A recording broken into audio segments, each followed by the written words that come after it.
Hi, this is Jeff Nyquist, and I'm back with another edition of Friends and Enemies. I am in the United States.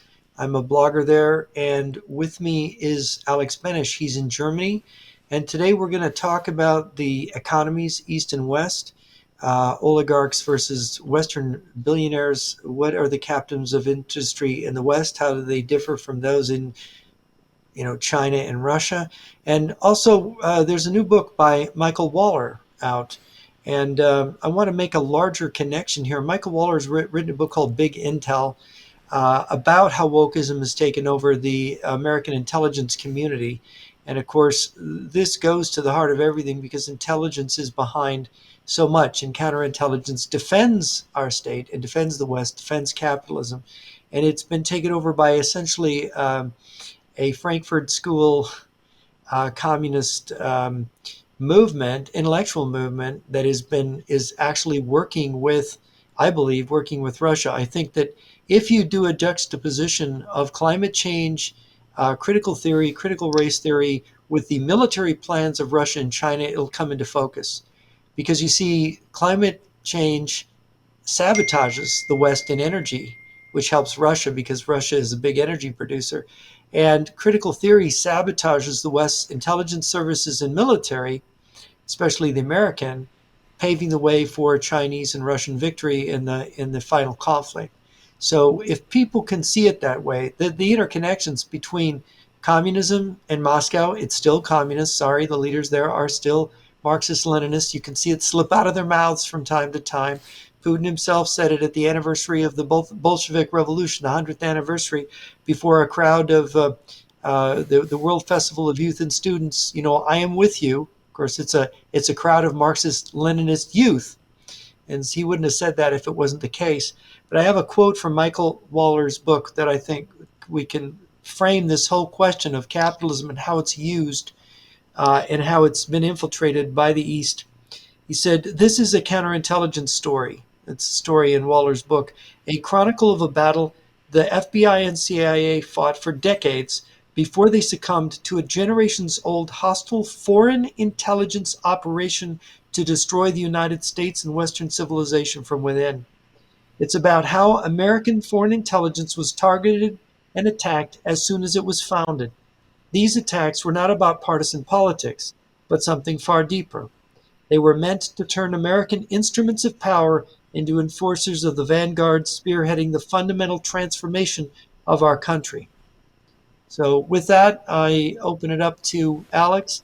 Alex, any comments? Well, I mean, if people get targeted by psychological warfare, and while they're actively working in intelligence, that's one thing. But if the next generation is targeted, these kids will eventually grow up, and some of them will join the FBI or the CIA or some of the other agencies, and so this becomes sort of a multi-generational problem when intelligence, is supposed to work the other way around. It's supposed to be a multi-generational vetting process, so to say. Now, the British Empire had some great successes with this multi-generational approach. So you would work with these families, and then some of these children would work in intelligence. That worked to a certain degree. However, it became a bit unflexible. And so that's when you saw, especially in the 20th century, that's when you saw the younger generation of intelligence agents, succumbing to this psychological warfare. With the Cambridge Five, when they were in college, they just thought Britain was going to be fascist one day, or Britain was playing nice with the fascists. So this is sort of a significant problem, especially when people don't like their parents and people don't understand their parents, and when there's sort of a disconnect. Now, A psychology of revolt. yeah, and so I think you need to be flexible in a way, but you also need to have this multi-generational vetting system and trust system. Now, of course, today in America, you can become a CIA officer, foreign officer, when you're not white. You just you look like somebody from, let's say, the Middle East, and you have 100, 115, 120, or even higher IQ. You speak foreign languages. You're good with travel. You're good with people. You can improvise. You can work for the CIA now, and you can have a foreign posting. You can do things that a white American would not be able to do because you can blend in. Now, that's understood. But once you recruit somebody for the CIA who is from Middle Eastern descent, that's when psychological warfare becomes a problem. Because of complicated foreign policy and because of all these old grudges, and so when people become disillusioned with intelligence work, they might start get confused about the world. And when the other side finds these people, they can recruit them, and then things go really bad. Now, of course, this also happened in these old families, these established families. This was a specifically British problem. When these aristocrats, or some of these aristocrats, suddenly turned against their family and the empire, and they wanted to be communists. That was of course a big problem. And some intelligence officers, when they have a foreign posting and they see poverty, or they see an operation go sideways, or it doesn't go the way as planned, that's, I think, when they can become really disillusioned. And what people don't realize is that Felix Dzerzhinsky, back in the 1920s, basically anointed the structures that became the Frankfurt School, that and basically gave his blessing and organized it. Willy Munzenberg, the German, the yeah, red millionaire in Germany, he was one of the architects and theorists, along with George Lukács, the Hungarian Red Terror. I think he was like the education minister or something like that in communist Hungary under Bela Kun. These groups, these guys set this thing in motion, and they originally didn't target the United States. They targeted Central Europe. They were going to. It was the culture Kampf, right? It was the culture war, and of course, what happened is Hitler. When Hitler came, all of these people, they fled to the United States because Hitler was going to purge the communists and the Marxists and so on. So they fled to the United States, and they peopled U.S. universities because already, Eric Voegelin says in his books, when he came to the United States, when he fled Austria in 1938 for the United States, he couldn't stand the Northeast schools in the U.S. because they were already what we would call politically correct. There was already a doctrinaire Marxism taking hold in the American Ivy League schools in the East. So he ended up at Louisiana State University, and so we had this thing embedding in America, and it's been growing here. When I was in the university back in the 1980s, I saw them recruiting people. I saw them. They were really pushing feminism. They were pushing, diversity, equity, inclusion. It was all about, if you're a person of color, you were the oppressed. You were the special oppressed class. If you were a woman, you were a special oppressed class. And so when I actually applied to work at the CIA because I wanted to be an analyst when I was in graduate school, they wouldn't even give me an interview. No, you're white and you're a guy. We're not interviewing any white males.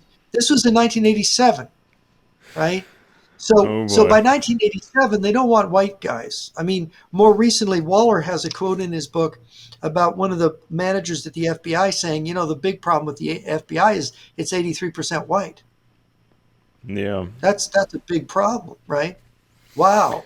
I mean, you talk about, and this was all concocted by the communists in Russia, in Moscow. It was Willy Munzenberg and Felix Dzerzhinsky and Lukács. They were all in Moscow together, cooking this up. The mhm. Communist International sponsored this for years, Yeah, and it's like and the idea, where's this the came from loyalty? Russia. Yeah, Yeah. what is somebody's loyalty to? Is it towards the American population and the concept of America, or does the loyalty become sort of towards a group, a Towards certain, Moscow. yeah, Well, the at answer's first, I got us.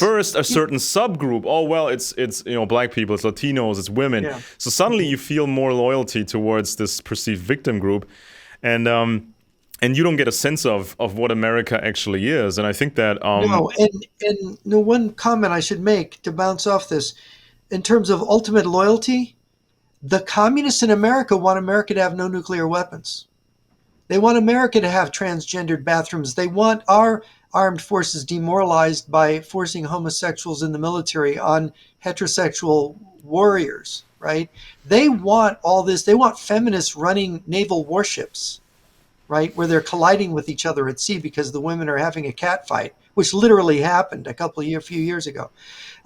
Look, they don't, but in Russia, in China, the communists in those countries want nuclear weapons, and they don't want gay women running their ships, right? And they don't want this other kind of agenda. So you see, there's two kinds of communists in the they world, don't want any and they're activism. This is what people need to understand. They don't want yeah, any activisms because activism to them is subversion. And that's why critical theory is simply a watered down public version of just standard subversion communists. techniques. Yeah, yeah, it is. It's just subversion. It's like recently a clip was posted on older clip was posted on social media on Twitter X. It was a clip of Michael Moore. People remember this guy from movies like Fahrenheit 9/11. He's this kind of obese communist, and so he was whining about Donald Trump, right? So and his chief complaint in front of an audience, his chief complaint was essentially that Donald Trump was speaking to the frustrated working class. And so basically, Michael Moore is whining about Donald Trump sort of using some of the techniques that the left have been using. And so Moore goes on and on. Oh my God, there's these angry people out there. They've lost their houses and they're working stiffs and they hate their lives. They hate everything. They never got any money. They're so frustrated, but they still have one vote per person. And so voting Donald Trump to them is like throwing, what do you call it? Like throwing a legal hand grenade into the system. That's their day of revenge. And I'm thinking, isn't this the technique of the left? This hate mongering, constant hate mongering? Like women supposed to hate men, black people supposed to hate white people, every minority is supposed to hate everything else. It's the divide and conquer game of the communists that they always use to take control. It's this it's setting people against each other. And the thing is that on the communist left, it's like they're taking all these bottles and they're putting scorpions in them. Men versus women, black versus white, poor versus rich. This group, gays against straights. Everything is two scorpions in a bottle. And they're the ones putting the scorpions in the bottle saying, all right, now we get to watch you fight. Yeah.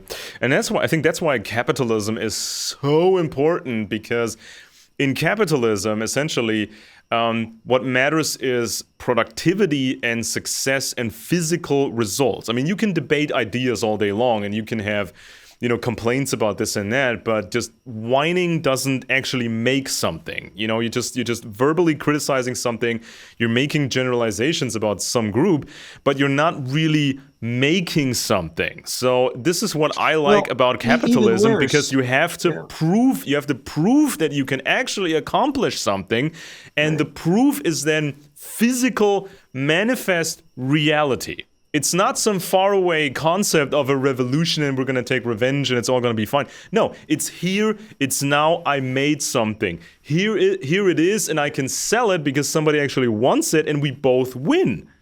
Well, even outside of, now we're going to discuss capitalism and business in the West, but even outside of business, in the intelligence community that Michael Waller is talking about, you have the competence of counterintelligence and intelligence. You have this basic competence. And first of all, you have a basic incompetence because you're hiring people whose ideology is just a spinoff from communism. Critical theory is just Marxism. So during the Cold War, you're letting this infiltrate in, even when the Cold War is still going. And afterwards, 1989, the year the Berlin Wall went down, according to Waller in this book, is when critical theory got sort of a lockhold. started to get control of institutions. They were starting to diversity, equity, inclusion was coming everywhere. I remember in 1985, my master teacher, they had a lady, I could recognize her. She was a black lady. My master teacher was an American Indian, and it was they were gonna it was gonna all American history was gonna be converted to multicultural history, where Hmm. they teach about the genocide of the blacks in slavery and the genocide of the Indians and the genocide of the stealing of the Southwest against Mexico, et cetera, et cetera, so that American history becomes the history of a kind of Third Reich in North America, where the Americans are really Nazis. And this was, and I remember sitting there thinking, I know my master teacher's a Marxist Leninist because she was the one who tried to recruit me and invited me. And so I know what this lady is, and she specially invited her so we could get the Yeah. front And row people, seat to I the mean, cutting edge of it. people And have to this is how they understand. were Yeah. in 85. Yeah. And people have to understand when the United States actually happened, when it became a thing, it originally came out of the British Empire. And the British Empire was run by these very old German families, on these people that even before it came from Germany and then settled in Britain or whatever. And this goes back to Rome, and this goes back to even older empires. So you couldn't flip a magic switch and saying, okay, now this is the United States. We're gonna just be this super modern, super cool country overnight. It just doesn't happen that way.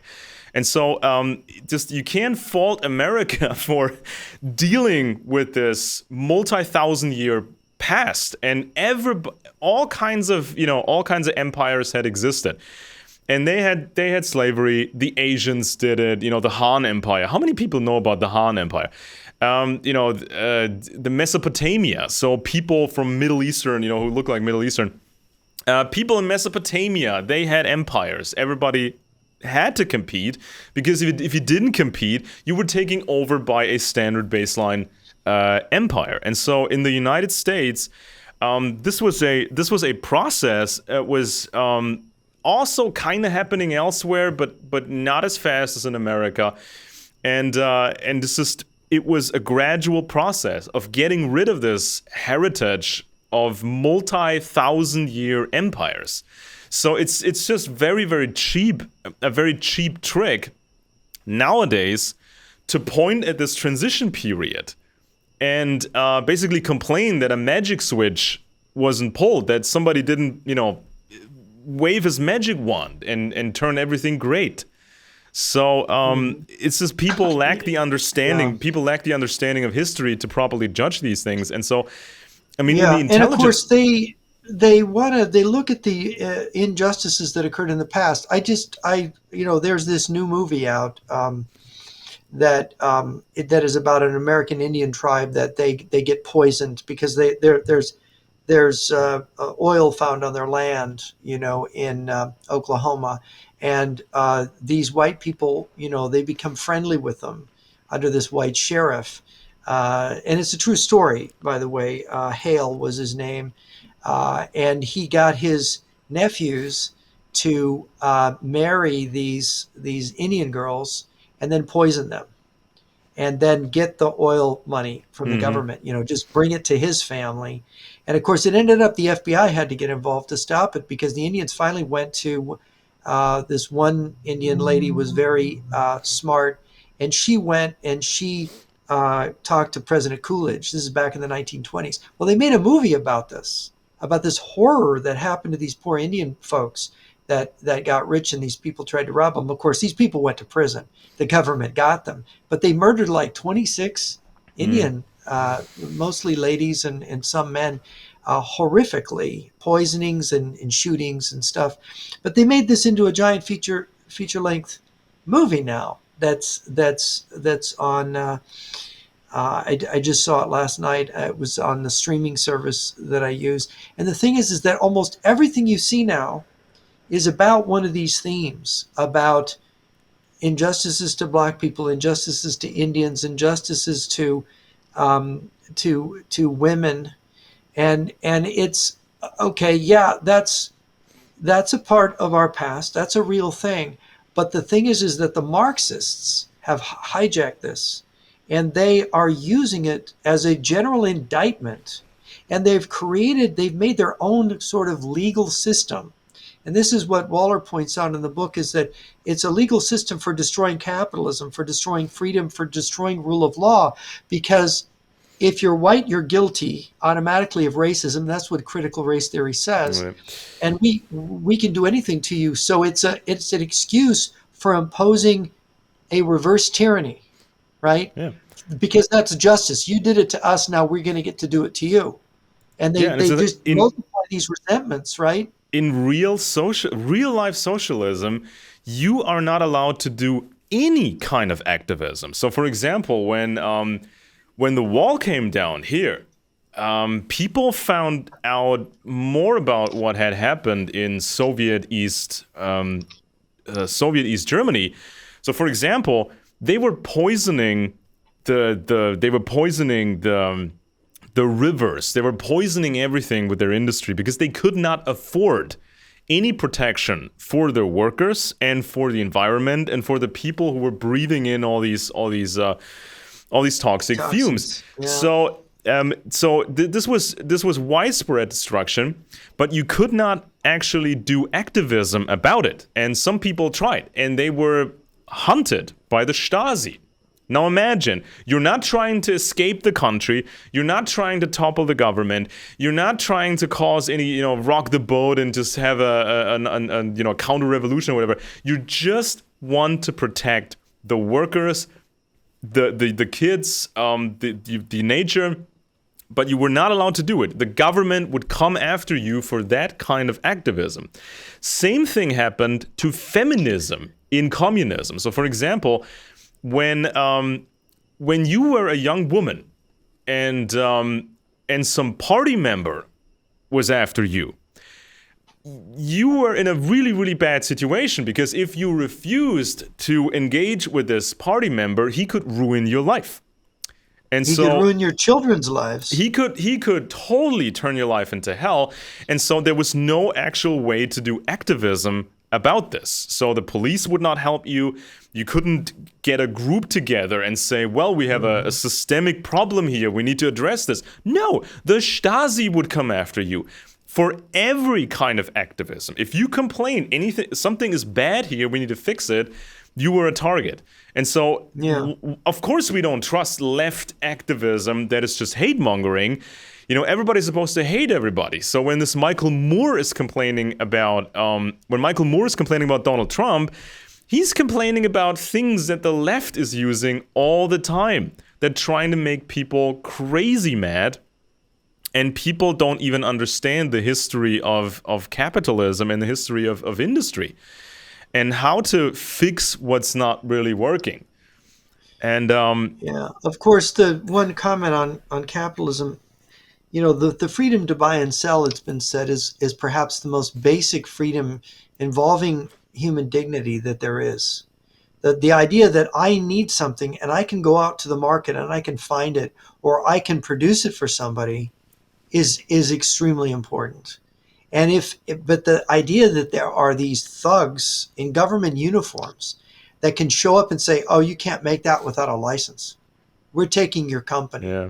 You have to make this. You have to do this. You can't buy that. We're not going to let you have that. Oh, we don't care if you have that. We're gonna take over the market, and nobody's going to make these things because we need to make tanks, or we need to make machine guns or something. This is what happens in these communist countries, and the people have to live without the dignity. If you go out and you do for yourself, you might get caught. You might get in trouble. I mean, in North Korea, this horrific story, this young lady that escaped, she's done some interviews talking about how her dad was involved in making something. I forget what it was, and he got caught, and their whole family was put in a concentration camp on starvation rations, where they were eating bugs. They're eating cockroaches, literally, to survive.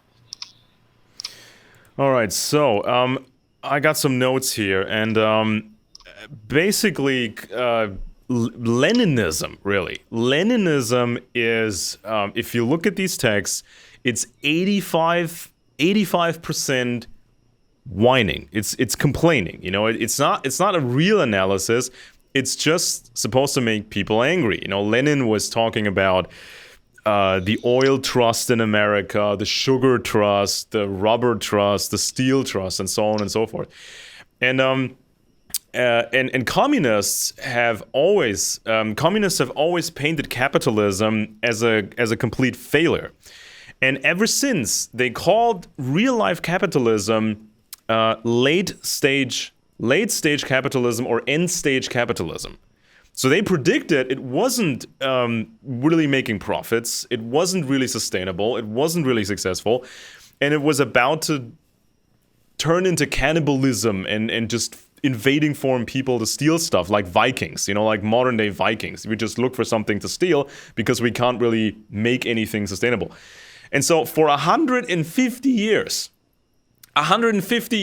communists have been calling this late stage or end stage. But that's how stupid it is. Because capitalism was crazy successful. Karl Marx, it was a projection of his own cynicism, because Marx was a dishonest person and a thief. He couldn't imagine that in business people actually made things for a decent price to give to the public. So it had to be some kind of a scam, and that's going to end in this. So this was in a way his projection, his own And wickedness. so so it was like the 1870s when capitalism, industrial capitalism, became really, really big and successful in the United States. And one thing quickly led to the other. So, for example, you had the steel industry making these new ovens. You could make cheap steel. So when the steel is really cheap and really good, you can make things out of it, and you can even start new industries. You can have a car industry because you got all the steel. Then you have quality fuels. You have gasoline. You have diesel fuels, and it became so cheap. Now, of course, for quite a while, the workers were not paid much. Conditions were not good, but the speed in which this was done in America, this had never been done in human history, and it was so important. So it was a trade-off. You cannot just look at the bad parts of it and say, well, this was not a fun time to be a factory worker. Sometimes you had 10-hour days, 6 days a week. I think the worst was like sometimes in the steel industry was like a 12-hour day, 7 days a week. But you can't just focus on the bad. You have to look at how successful and how fast it was. And to this day, communists or present-day Russia, Russia has never been able to replicate this. Now they can pretend to have oligarchs. They can pretend to have big corporations and make these KGB Muppets into pretend cargo cult oligarchs. But it's not the same. It's not the same as It's what not the happened in same America. because they don't have a normal market. They don't really have a totally free market. And the importance of the market mechanism, I should explain. For if you just think about a market, it's buying and selling. And what determines the price in a market? It's that it's free. It's what people want to pay. And so it's need. And so if the market is not supplying something, the price of that thing goes up, and some ingenious person goes, hey, I'm going to build a factory to make these things that everybody wants, and I'm going to make a killing. Yeah. And so other people have the same thought, and all of a sudden everything is cheaper and these things are in abundance. Yeah. So, and yeah, some of these people go out of business because they didn't do it as well as some other people, but the market serves everyone very well. But in the Soviet system and in the Chinese system, the state enters into the market, and the state starts to dictate the investment. Okay, the state doesn't say, oh, well, we're short of this or we need this. It says, oh, we don't really care if people go without on all these things. We want tanks, we want heavy industry, we want the things to make us more powerful. And so the state becomes the biggest customer, the biggest weight, the 10 million pound gorilla in the marketplace. And so all of a sudden, everything is determined in the marketplace by what the state wants. And of course, what the state wants isn't really human. It's not individuals in the market. It's this giant collective that is weighting everything down. And then, of course, this is how you end up with the Soviet Union, where human consumption is contracted, right? And the investment capital is drawn by limiting consumption and making people miserably poor. And then that capital is reinvested just to make the biggest tank force in the world. Is what Stalin had, what, 26,000 tanks when Hitler attacked, with 3,000 something tanks in June of 1941. But that is the way it works. This is why Russia and China, they've got such large military establishments, and they're building nuclear weapons and missiles and stuff, because that's the orientation of the economy. Yeah. And so I like to play this historical what if game, because some of the most interesting questions are phrased like, what would the world have been if this or that had been different? So if we imagine if you didn't have if you didn't have these captains of industry, the robber barons, whatever you want to call them, if the speed hadn't been there, if the scaling hadn't been there, if things would have felt nicer for people, you get better wages, many small companies, and it's all things And would the have been. wages were going up. Basically, the Yeah, wages kept going up. but Basically, if things had been different, you would not have seen this transformation. You would not have seen this scaling and the speed of the industrialization, and that could have been very, very dangerous. Now imagine if some crazy state like the Nazis or some regime, if some regime had been smart business-wise and focused on production, this other empire could have outproduced America, not just in terms of how many tanks, how many airplanes, but also the game-changing technology. So imagine if Hitler's, if the Nazis had been overall more successful and they would have had these game-changing Wunderwaffen, these magical miracle weapons. They jets. first to have the jets, rockets. They were also as far back as the Nazi Empire. They were already planning ahead to have missiles, rockets that you could actually target properly. And they were also thinking about in the early stages of having a sort of an anti-aircraft missile. Now imagine if you are in happy America and, no robber barons, nothing. You're in happy America and here comes this, Nazi empire or whatever, and they come to your country, your territory with their, their new super jets and their rockets, and they make the nuclear bomb earlier, and they have all these advantages. I mean, you are screwed. You're absolutely, completely screwed because everybody else is not playing by your rules. So, as bad as it was for the workers in America, people need to realize how important that was. To have this fierce competition and this fierce production. Kind of the same mentality as some of the world-leading athletes. Some of these athletes that say, I'm going to climb the highest mountain, even though it's dangerous. And then they do it. And then somebody says, I'm going to climb it faster. And the next guy says, I'm going to do it without supplemental oxygen. Let's see how far we can push this. And you need to have that sort of mentality to actually make it in this world. And so, of course, this was what the communists were attacking the most. The production. So they focus naturally on, let's say, the Rockefellers, the Carnegies, and these people. And some of these individuals, yes, they were driving around or were driven around in Rolls Royces, but they were also working like crazy. They did not have days off sometimes. And some of these people further down the food chain, they were working like crazy. So it's not like life was super great for them. But no, in fact, and people forget, in America before 1900, most people owned their own businesses, or most families did, because it was the family farm. yeah, Half of everybody around that time, around 1900, was born on a farm. And a farm was a family farm. It was owned by your own family. And you had, a lot of people, they would work in a factory, or they'd have their children working in a factory. My great grandfather, when he retired, he had his kids all work in a watch factory to help support him in his old age. They didn't work there forever. They would work. You'd work in a factory to raise the money to start your own shop, start your own business. Some people maybe worked in at different places, and they would go up and as you got Henry Ford coming along with his auto workers saying, "I'm going to pay you guys so you could buy a house. Yeah. I'm going to pay my workers better." As the capital investment got greater, the efficiency of each worker got better because they were given tools that helped them be more efficient.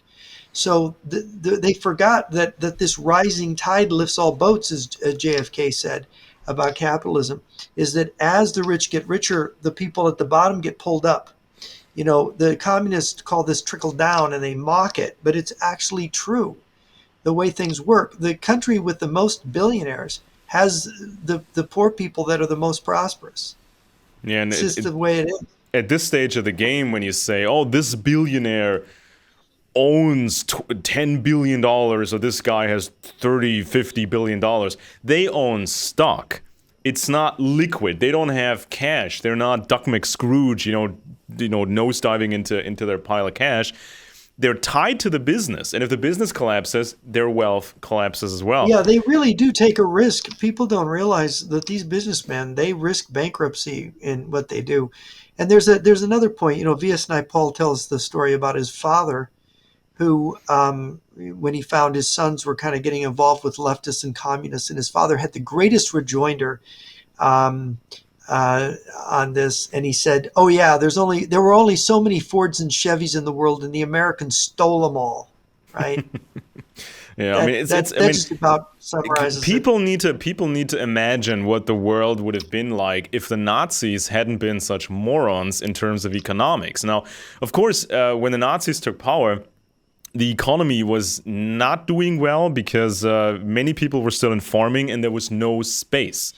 So you didn't have enough space to support that farming industry, and America was outproducing them. So they were making all these products that were more competitive, and so the Nazis, for a time, they actually were capitalists to a degree. So they tried to jumpstart the economy. They took some notes, they had some experts, and they tried to have some capitalist mechanisms. And this was the only thing that really worked for the Nazi economy, but it was still not able to compete. Now, many young Germans, they had no experiences with cars or motorcycles. So the only way to actually see and operate a motor vehicle, the only opportunity was in the military service because the military had them. And so this was the situation back then. So Americans, they already had cars and fridges and kitchen appliances. The Americans had Sears catalogs. They could mail order anything. So even if you lived on the countryside, you can have the same catalog and mail order the cool stuff that you wanted. But the Germans, they didn't have that, and so this is when they made that decision to invade Poland. And this was partially because they wanted the space for the agricultural sector. So it was a money decision to a large degree. It was money driven. And there was the psychology. Germany had starved in World War One, and was starved even during the Versailles Treaty process into 1919. And so when a country suffers starvation and you have 900,000 children die of malnutrition, it creates a psychological thing where you are looking for land because you don't want to starve again. Yeah, and also, part of it. But then what happened? The Nazis, they put these ideological morons into office, managing the production, and even in these military sectors of production, this sort of bureaucratic ideological system was failing because even in World War II, the ammunitions production was not doing great. So in some munitions types, it was actually worse than in World War I because of all the mismanagement. All this Yeah. In mismanagement. fact, people don't realize that when World War II started in 1939, Germany did not have the artillery component in its divisions, in its infantry divisions especially, and so they were completely reliant on the Luftwaffe for fire support. And the only reason they were able to win in Poland and France and places like that is the Luftwaffe's flexibility. The Luftwaffe could come in and substitute for that lack of artillery. And by the way, when France was defeated, guess where they got their artillery from? They took all the French guns and they Yeah. integrated into the Wehrmacht. So Yeah, that and was when also, the Wehrmacht got its big guns. yeah, and also the Nazis, the Nazis, they knocked on the door of American companies, and they said, "Oh, we're not so bad, you know. We're just all talk, you know. We just want to buy Right. some new patents to make, high And octane and fuel." Ford actually supplied trucks to the Wehrmacht. Yeah, Wehrmacht was using Ford trucks. the German planes, they couldn't have functioned as well without the high octane fuel. But for that, you needed certain patents, certain new patents to make this high octane fuel. And so they needed capitalism. They needed or capitalist production from other countries to even function on Yeah, a basic yeah, they level. needed to feed off the capitalist market system. And of course, the key thing is Nazi means National Socialist. And it's that socialism that's the real problem. Same thing with Soviet socialism. Yeah, and it was this And cult. also, It yeah, was this cult where you had to be as a teenager. You had to join this organization, and then you had to, prove yourself and have an exam or whatever, and then you'd have to join the next organization and the next and the next and the next. And so you wasted all these years, and you were not shaped to be an inventor. You were not shaped to be productive in that sense. So it was hmm this party bureaucratic apparatus, and so this was exactly the wrong thing at the wrong time. This is when Americans had enough freedom to improvise, to start a company, to have production, to figure out new things, and you didn't really have that in Germany at the time. But if Germany had been different, this could have been a major problem for the United States. Game if changing Germany had been a technology. capitalist country, yeah, if it had been a Capitalist. capitalist If country. yeah, if Germany had been very psychopathic and capitalist, this could have been very, very problematic for the United States because, Lebensraum, just living space, you can find that in America as well. So at some point, somebody might have tried an actual invasion of the United States of America using all this high tech production and all this stuff that they were Of making. So course, there is this thing that you find that countries that turn to capitalism, that's economic freedom, goes along with freedom of speech, institutions with checks and balances, and it is you don't find the freer the country, the less likely they're going to go to war. So you have the for a long time the longest demilitarized border in the world, maybe still today, is the U.S. Canadian border, right? yeah, From the War of 1812, the treaty that ended the war, they demilitarized the Great Lakes, which is, I can look right outside my window here and see the Great Lakes. You can see that there's no warships on the Great Lakes today. There hasn't been for 200 years, more than 200 years. There's no armies on the borders of America and Canada. And why? These are two countries, it was part of the British Empire in those days, that they were into commerce, they were yeah, into trade, they were into, and who is America's biggest trading partner? Canada, the number one yeah, trading partner. So socialism, along with socialism, goes autarky, which is a word that means economic self-sufficiency, where you have an obsession with being able to do everything for yourself. Now, there is a point to that because, the free trade thing, if we become dependent on our enemies, that can kill us. But there's the theory that this trading can bring nations together and cause demilitarization of borders, and you have a common motive in the common prosperity that you share together as different nations. What socialism does, and a lot of times, whether it's National Socialism or communism, it creates these boundaries, these demarcation points where you this is really an enemy, and you don't want to become dependent on them. And the communists, while they're making us dependent on them, they're becoming more autarkic in their economies. They're actually organizing for war so that if they get cut off from us, they can survive and we'll die, which is it's kind of backfiring on the Russians right now. But So the typical American business establishment before the 1870s was financed by a single person or by several people. As a result, most businesses represented the wealth of only a few individuals. As late as 1880, the average factory had less than $1,800 in investment. Even the largest textile factories represented less than $1 million in investment. In contrast, John D. Rockefeller's Standard Oil Company was worth $600 million. $600 million, and US steel was valued at $1 billion. Now, of course, this was not just about greed. This was not just about personal ambition. This was about strategy. This was about strategic development. So you would come out on top eventually. If other empires would be getting some shady ideas about what they could do to you. well, and I might note that America in the 19th century was protectionist. Tariffs were a big thing. We weren't free traders. We were protectionist, and goes back to Alexander Hamilton. It's like we don't want everything made in Britain where we just supply them with raw materials, and we have to ship everything that's finally made. We want to be able to make our own. Why?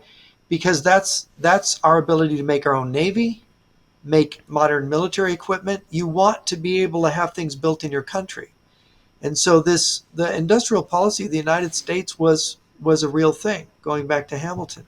And the problem with free trade now today is that free trade would be great if all countries were friends and there Yeah. were no enemies. But since there are enemies, you want to have free trade with your friends. And this is what NATO and what the Western alliances were. The alliances were not just alliances, they were also trading systems, which is why NATO did not break up at the end of the Cold War, because NATO was part of this trading system. What if we get rid of NATO? Then we're not going to have the same trading advantages we have now. So it made sense to keep it. Was the big frustration of the Russians getting rid of the Warsaw Pact and expecting NATO to go away. It didn't happen because it was integral to the logic of the trading system of the free nations. And of course, even if you were trying to fool somebody into trading with you, if they had a good deal going with, 2, 3 dozen countries, they're not going to drop that just on the chance that something's going to develop with you. You're going to have to slowly, gradually integrate. And of course, since the Russians were faking their little flirtation with capitalism and democracy in the 1990s, it never happened because the Russians were actually planning to cheat everybody. The But yeah, original that's the yeah. original the original political debate of the United States was not this stupid left versus right thing. Okay, the original debate was how far can we deviate from this traditional British Empire stuff that we got ourselves rid of. How can we deviate from that while still being competitive, while still being strong enough, as strong as we have to be? So this was the kind of the original discussion. It was not how much socialism do we need, or how much do we need to compromise between real America and socialism. No, the original debate was something else. So you couldn't abandon overnight the realities of the world and these different competing empires. You couldn't just wave a magic wand. But this was the original discussion. Now, it wouldn't have been. America would not have been competitive without this juggernaut economy, this juggernaut industrialism. And so when I look at these characters like John D. Rockefeller or Mr. Carnegie and these type of guys, I mean, communist propaganda has always focused on the persons, and they The focused on. malefactors of great wealth, they call them.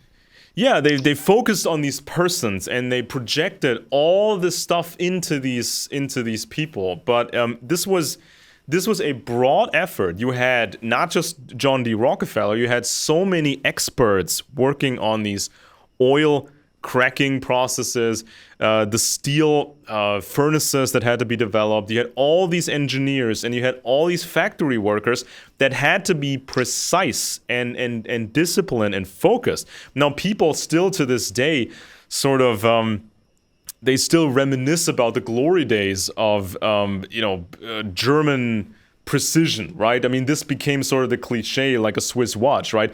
The German sense of precision. Now, we're not the only ones who can be precise in our work and really be focused on that. Americans could do this too, of course. And so this was a broad effort, and it's really, really crazy to focus on these individual guys like John D. Rockefeller or Andrew Carnegie when it was a broad effort. So it was more like they make a conspiracy theory likes to make these malefactors of great wealth into, and it aligns with Marxism, because what Marx was saying was that the way capitalism works is there's a smaller and smaller return on investments, and there's growing pauperization, where the capitalists are just literally sucking the workers dry, right? And then that leads to the revolution. That wasn't the process at all. People were getting richer and richer. Society was advancing, and technology was advancing. But again, the basic resentment of the rich, which comes through. It comes through in some of the Birch stuff too.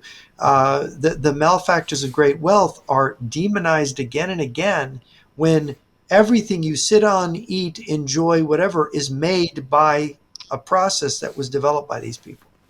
Your yeah, and so whole standard of living, your high standard of living is owing to them. It became sort of a communist fairy tale, almost like a communist Disney movie where you have these movie-like villains, and then you have the good guys, and of course the worker was always the good guy, or the smaller guy was always the good guy, and the captain of industry was always the stereotypical bad guy. But the world is not like that. You can't just pretend to have these lower class angels, right? This is not what the world is. And still to this day, you can have this original American political debate.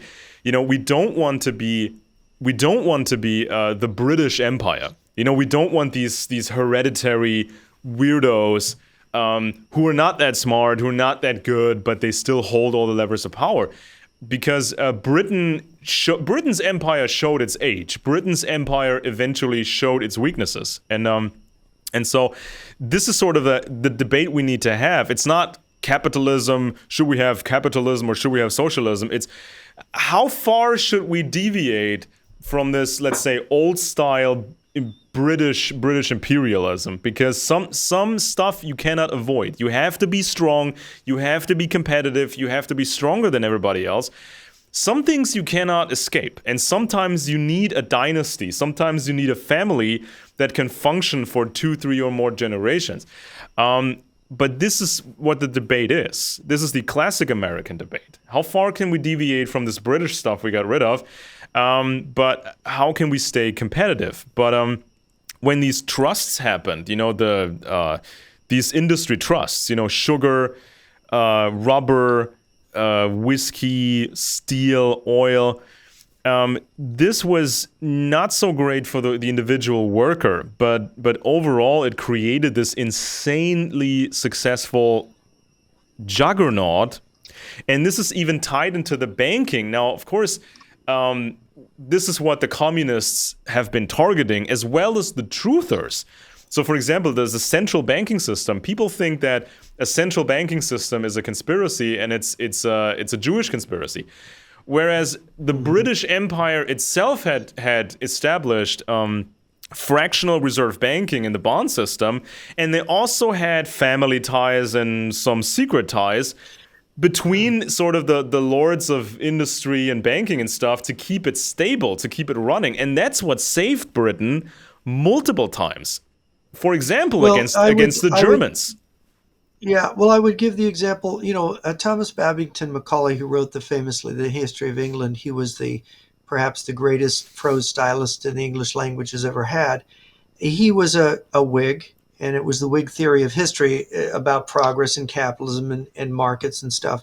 And what Macaulay pointed out, he wrote about the debt, about Britain's debt, because people in the 19th century were saying, oh, Britain's horribly indebted. Britain's indebted from the 7 Years' War and from the American Revolution and Macaulay wrote this essay. I'm not remembering the title, but he talked about how the banking system they developed, that they went from prosperity to prosperity, from strength to strength, and the debt didn't matter as long as they were growing, and they were, and that they couldn't Britain could not manage its wars, its navy, its commitments without the flexibility of that monetary system, and it worked for them marvelously for a long, long time.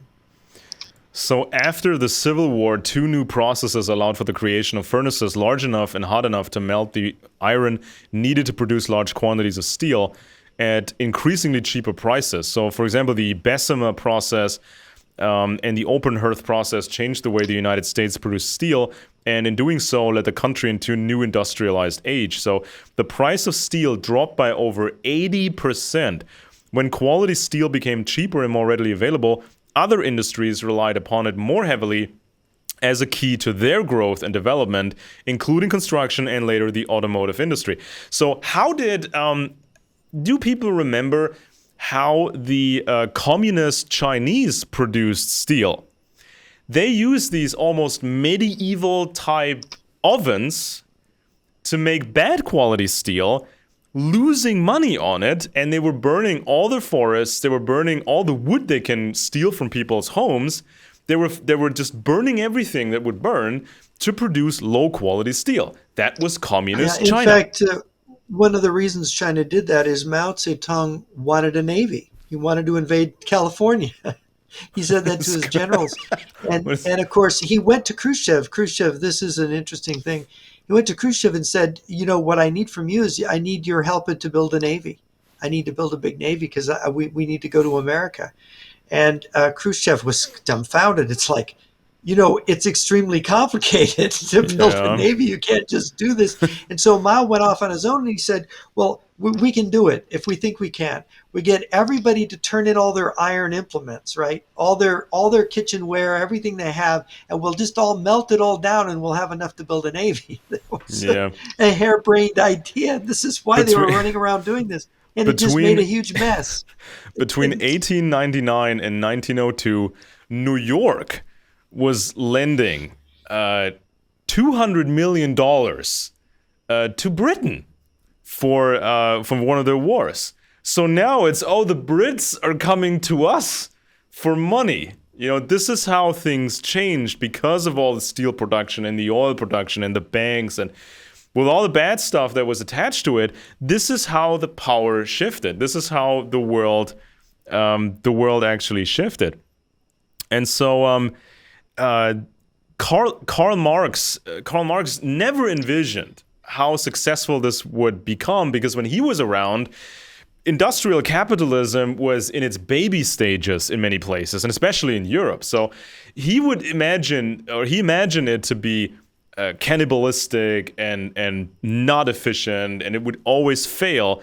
And to this day, communists pretend that capitalism is in its late stage. It's in its end stage, and it's been in this end stage for 150 years. So they will attack anything that made America really strong. And so during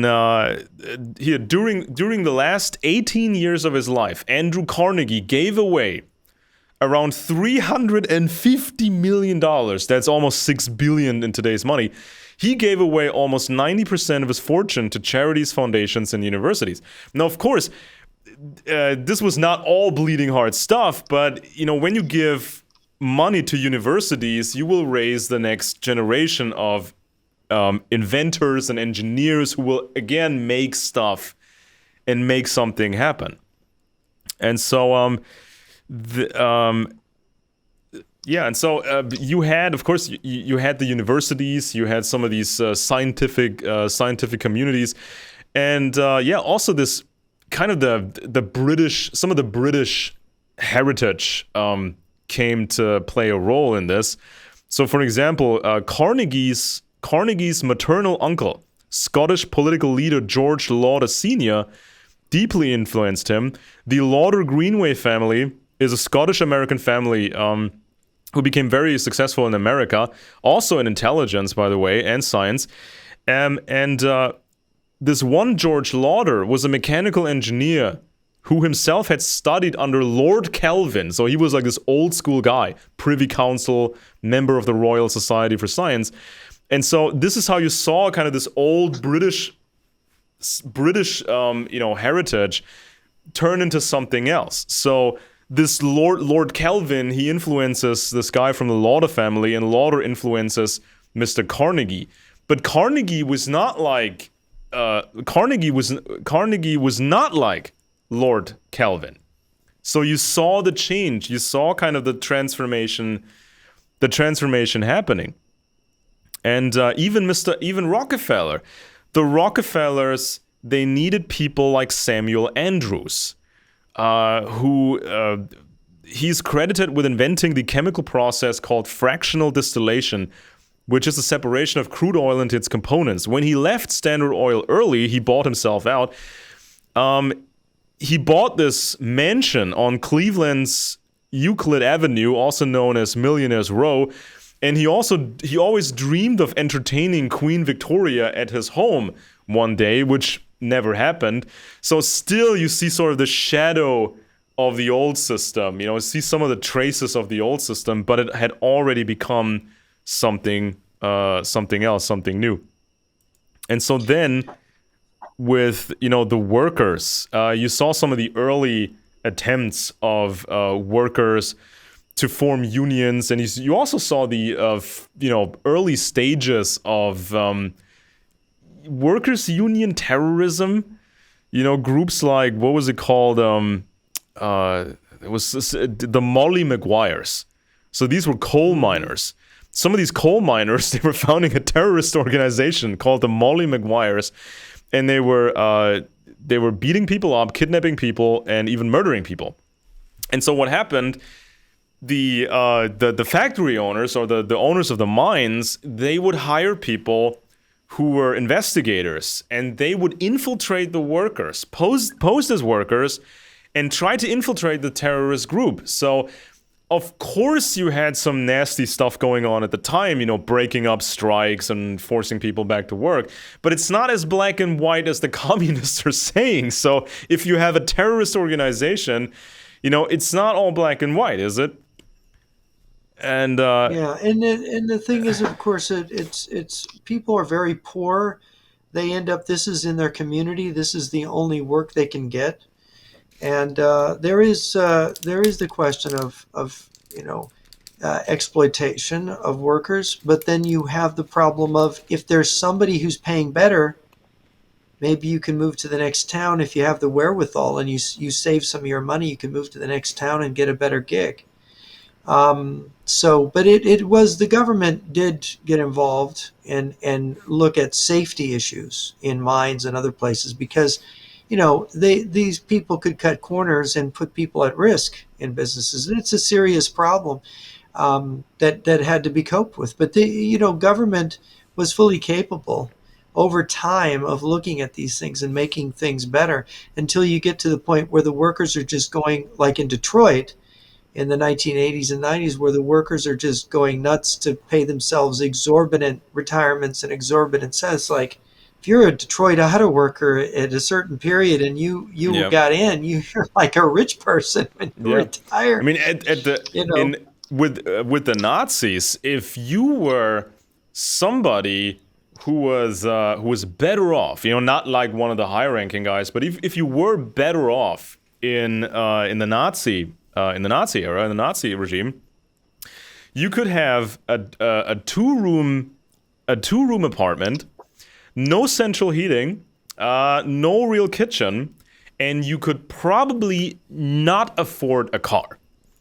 Now, the lowest pay, at the same time, the lowest paid guy at a Ford automotive plant in America, the lowest paid guy would have a 4-room apartment, would be able to afford a car, He would have central heating and he would have a real kitchen. I mean, these Americans would have looked at these Germans and laughed at them, literally laughed at them. Now, the Nazis, they actually tried to make the people's car. Now, they called everything the people's, thing, the people's radio. So they had like this compact radio that not that many people could afford for a long time. But they called it the everyman's people radio. And so they wanted to make the everyday people's car, right? And they wanted to have it ready within a few years so people could buy it for, I think, less than 1,000 or 2,000 Deutschmark, something like that, which was still too expensive. Yeah, Volkswagen. The brand is still around, obviously. But they wanted this car ready for market at a specific price, but even this low price was too expensive for most people to afford. And so they did these calculations and they figured the government or these government-type corporations, they would lose, I think it was like 1,000 Deutschmark per vehicle. So they were not making any money. They would never make any money. And so this car was never realized because of the war, and Volkswagen had to produce other things. And so this car eventually became the Volkswagen Beetle and turned into a hippie icon or a leftist icon for some reason. But this was the difference between the Nazis and America, right? So just you could laugh at these Germans at the time, especially when the German mentality at the time was ideology over everything. We can make anything happen with ideology, and this will solve all of our problems. Just like Mao during the Cultural Revolution. If you believe hard enough in the ideology, you can make anything. What physical items had Mao ever made? What physical items that worked, that served a purpose? What items had Adolf Hitler ever made? He was an artist. He was a painter. And he was not even making a lot of paintings. Now, historians, they've gone over this many, many times, and they figured he could have had a better standard of living if he had been painting a lot, sustaining himself, but he was like, nah, I'm just gonna, before I completely go broke, I'll do a few paintings, and that's gonna carry me over for the next couple of weeks. So he was never in his whole life, Hitler was never in his whole life able to hold a steady job, to learn a profession, hold a steady job, make a living, invent things, and make things. He was continuously broke all his life, served in World War I, then he was broke again, and then he embarked on a political career. And other people supported him from that point on. Yeah, and what many people actually don't remember is, or what they've maybe never heard is, that Adolf Hitler was very, very lazy before the war. Now, that may come as a surprise, but this is actually what happened. And there's so many sources on this, like, for example, the recollections of Albert Speer. I recommend everybody to read this. It basically tells you what the day-to-day reality of Hitler was before the war. Now, this is when he became the leader, okay, der Führer, okay?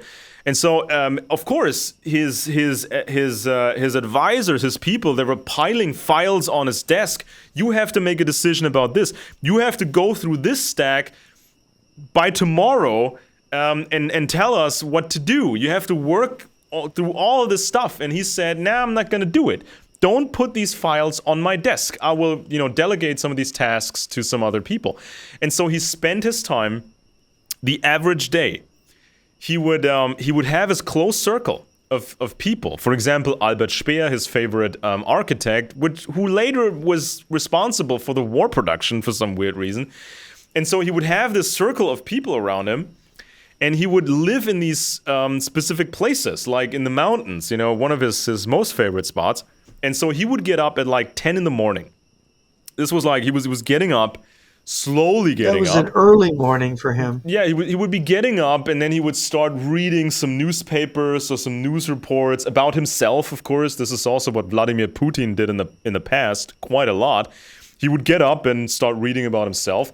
Then there was lunch. Of course, a very elaborate lunch. So they would serve lunch, and they would have these very boring talks. Then they would take a walk. They would all walk, and Hitler would pick the guy for today to be close to him, and they would talk, and they would walk. And so then they would stop at some restaurant in the mountains and have some cake and coffee and tea. And they would talk some more, and they would go back to his favorite spot, and then they would prepare themselves for dinner.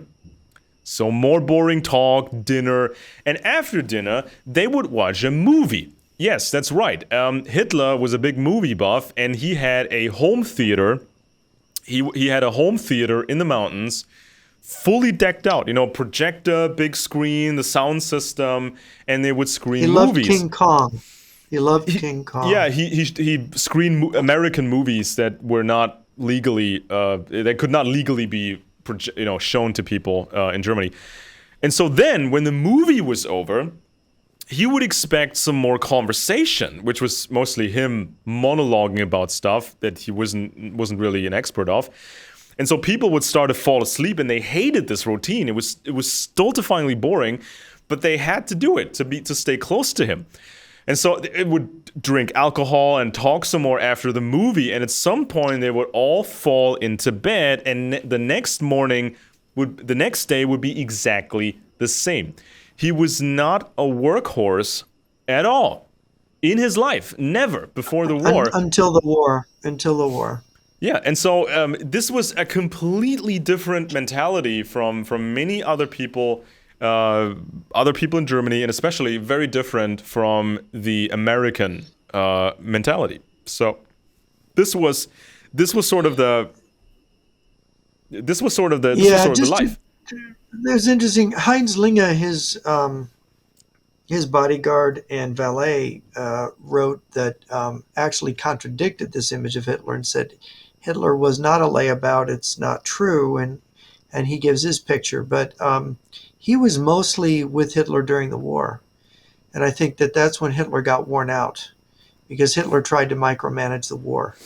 And that was incredibly difficult. But again, going to a socialist state, socialist economy, we have a famous president, Silent Calvin Coolidge, right, in the 1920s. And the joke was that he slept all the time. It turns out he might have had something wrong with him, but he said, the less I do, the better. And he basically slept through his presidency. It's a fact. He became president because, Harding had a heart attack. Harding was elected in 1920, and then he won his own term. But Coolidge, and it was funny, Dorothy Parker, who was a kind of American communist, they said to her, she was at a party, and somebody said, Calvin Coolidge died. And she said, how could they tell? That was a joke, right? Nothing changed. How could they tell? He was always sleeping. He was always unconscious. He was always, But that was America's ideal of minimal government was embodied in Calvin Coolidge. Government shouldn't be doing very much. But when you get to socialism, all these decisions the dictator or the Führer has to make to get you through, because it's all government regulated. It's all government decided. There's this anecdote in the recollections or memoirs of Albert Speer. Now, he was an architect. He was Hitler's favorite architect. So if you watch any one of those, grandiose propaganda movies, the big marches, the big party events, the big banners, the red banners, the crazy architecture, that was all Speer. This whole iconography, or a large degree of the iconography, that was Albert Speer. And at some point, he had to manage the war production. So at some point, he was visiting a plant. It might have been one of the airplane plants, I think, Junkers, Heinkel, one of those. So he was visiting this place. He was checking up on production and possible problems and projections. And so this guy in charge of the factory, he takes Albert Speer into a secret room. And he was pointing at this wall. And on this wall, they had their own production of airplanes, fighter planes or bombers. They had their own production, and next to it was the numbers of the American production. And so this guy, this factory manager, he started to cry. He literally started to cry because he said the Americans are slaughtering us. They're completely annihilating us in terms of production. Now, of course, in the course of the war, America was producing more stuff than all the other nations involved in the war combined. So Yeah, the people United may States, want to except in our, rethink. People may want to except, rethink their ideas about American yeah, industrial capitalism. there's a story. There's a book called The New Dealers War, and it's really very good, and it's about how the U.S. managed the war. And this has a sort of a thing about capitalism. If you remember, you had the Great Depression, and FDR got elected, and you had the New Deal. And what happened is the Great Depression, instead of being over quickly, kept extending until 1938 was actually a revival of the Depression in a way. And it was because of the regulation of industry. Congress passed all these laws that continued to regulate American industry so that American industry could not get back up on its feet. We couldn't have a recovery because capitalism was blamed for the Great Depression, and the whole thing was managed by the state. First, Hoover made a mistake by intervening during the Great Depression that made it worse, and then FDR's whole presidency was a giant intervention. So how do we get out of this Great Depression? And people say, well, World War II pulled us out. Well, that is not exactly right. What happened at the beginning of World War II, you remember Operation Drumbeat at the beginning of the war, the German Navy was all ready for if America got in the war. They were itching to get even with the Americans because the Americans had been kind of helping the British, and Hitler said, don't you dare attack an American ship, right? We don't want that. But then once they were unleashed, they had this Operation Drumbeat in which U-boats came right up to New York, and they went up Hmm. down the West Coast, and they were just knocking out oil tankers, sinking ships. You could stand off the shore of Mississippi or Louisiana and see the tankers burning, that the U-boats were just knocking them off because we had no convoy system. We had no defense. And the war just started. Hitler declared war a couple of days after Pearl Harbor, and we were slaughtered. It was a tremendous German victory. And at this time, FDR wanted to put the New Dealers in charge of the war production, right? Hmm. So you had, for one example of this, putting them in, he had Vice President Henry Wallace, who was a socialist, right? He was very far left. He became pro-Soviet later. He wanted to put him in charge of a lot of things, and of course the Japanese had captured a lot of the rubber plantations in the Far East that we depended on for rubber. And of course we had developed with the Germans not only synthetic fuel but synthetic rubber, Rubber. right? Synthetic tires. Because after all, that what was Germany doing? Germany didn't have access to rubber trees, right? Your German tires were being made with this process that was jointly developed by American and German companies in the interwar period. But these New Dealers, they were such idealists. They said, oh, it's Nazi technology. It's evil. We don't want to use Hmm. it. We're going to go down to Brazil and we're going to plant rubber trees in the Amazon and we're going to harvest the rubber there, right? Oh boy. Crazy. All So they did is they dumped enormous amounts of money into yeah. the Amazon and they were getting nothing back. So our production at the first months of the war, it was failing. We weren't keeping up. Nothing was getting off the ground. And so it was Senator Harry Truman, and this is probably why he became president. This is an argument in the book. Harry Truman, who was very discreet, he saw the New Dealers were failing. He was not a New Dealer.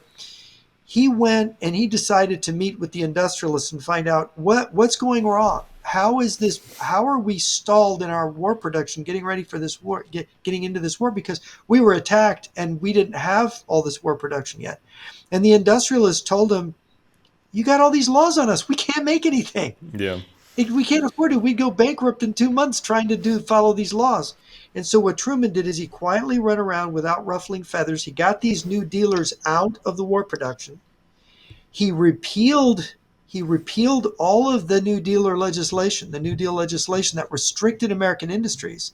And they said, look, if you make all these tanks, guns, planes, we're going to strip all this stuff off. And this is how we got out of the Great Depression, because after the war, the industries weren't encumbered by these laws Hmm. anymore. They were able to just produce, right? And Russia could never replicate what the Americans had done. Never. No, they So couldn't. for a long time, Russia was fairly medieval. So they did try to. They did try to have contact with Britain. They had some contact with Germany at the time. They had collaboration in sciences to figure out new ways of doing things. But things were so slow in Russia. They were so backwards, even right into the 20th century. So forget about, power plants everywhere, forget about power lines everywhere, forget about a giant oil industry, forget about a giant steel industry. That just wasn't there. That just didn't exist in Russia. In that way. And so when we get closer to World War One, the Russians were scaling up their military quite a lot. Christopher Clark has written about this. This book came out, I think, in 2012. He's like a Cambridge historian, and he basically admits that Russia was the driving force. Russia was the driving force behind World War One, because the Germans and the Austrians, they knew they were in a weak position. So war at that moment didn't benefit them. Russia And had this, the fastest growing population yeah, in Europe, and and they could put more men under arms than all the other countries put and together if they wanted to. all these historians, they know how the game was played in Europe. You always try to be in a stronger alliance to squash a weaker alliance. So if Germany had been in a stronger alliance, they probably would have started a war. But that wasn't the case. They were not in a stronger alliance, because they had, they were on the offensive quite a few times. The Germans back then in past decades. But Russia was scaling up its military, but they couldn't really pay for it. So they leveraged all kinds of Russian property, mines, all kinds of stuff. They were leveraging it to the French, banks in the Netherlands and that sort of stuff, just to get enough money to buy technology from France to build railroads, essentially.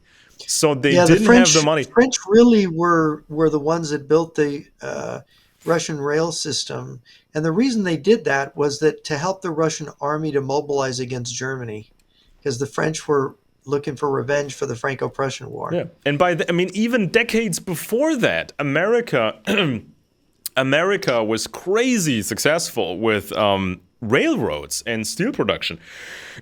So you're not like you're comparing apples and oranges here, really, because for America this was normal. They had railroads, they had steel, they had oil, they had all this stuff, they had the science.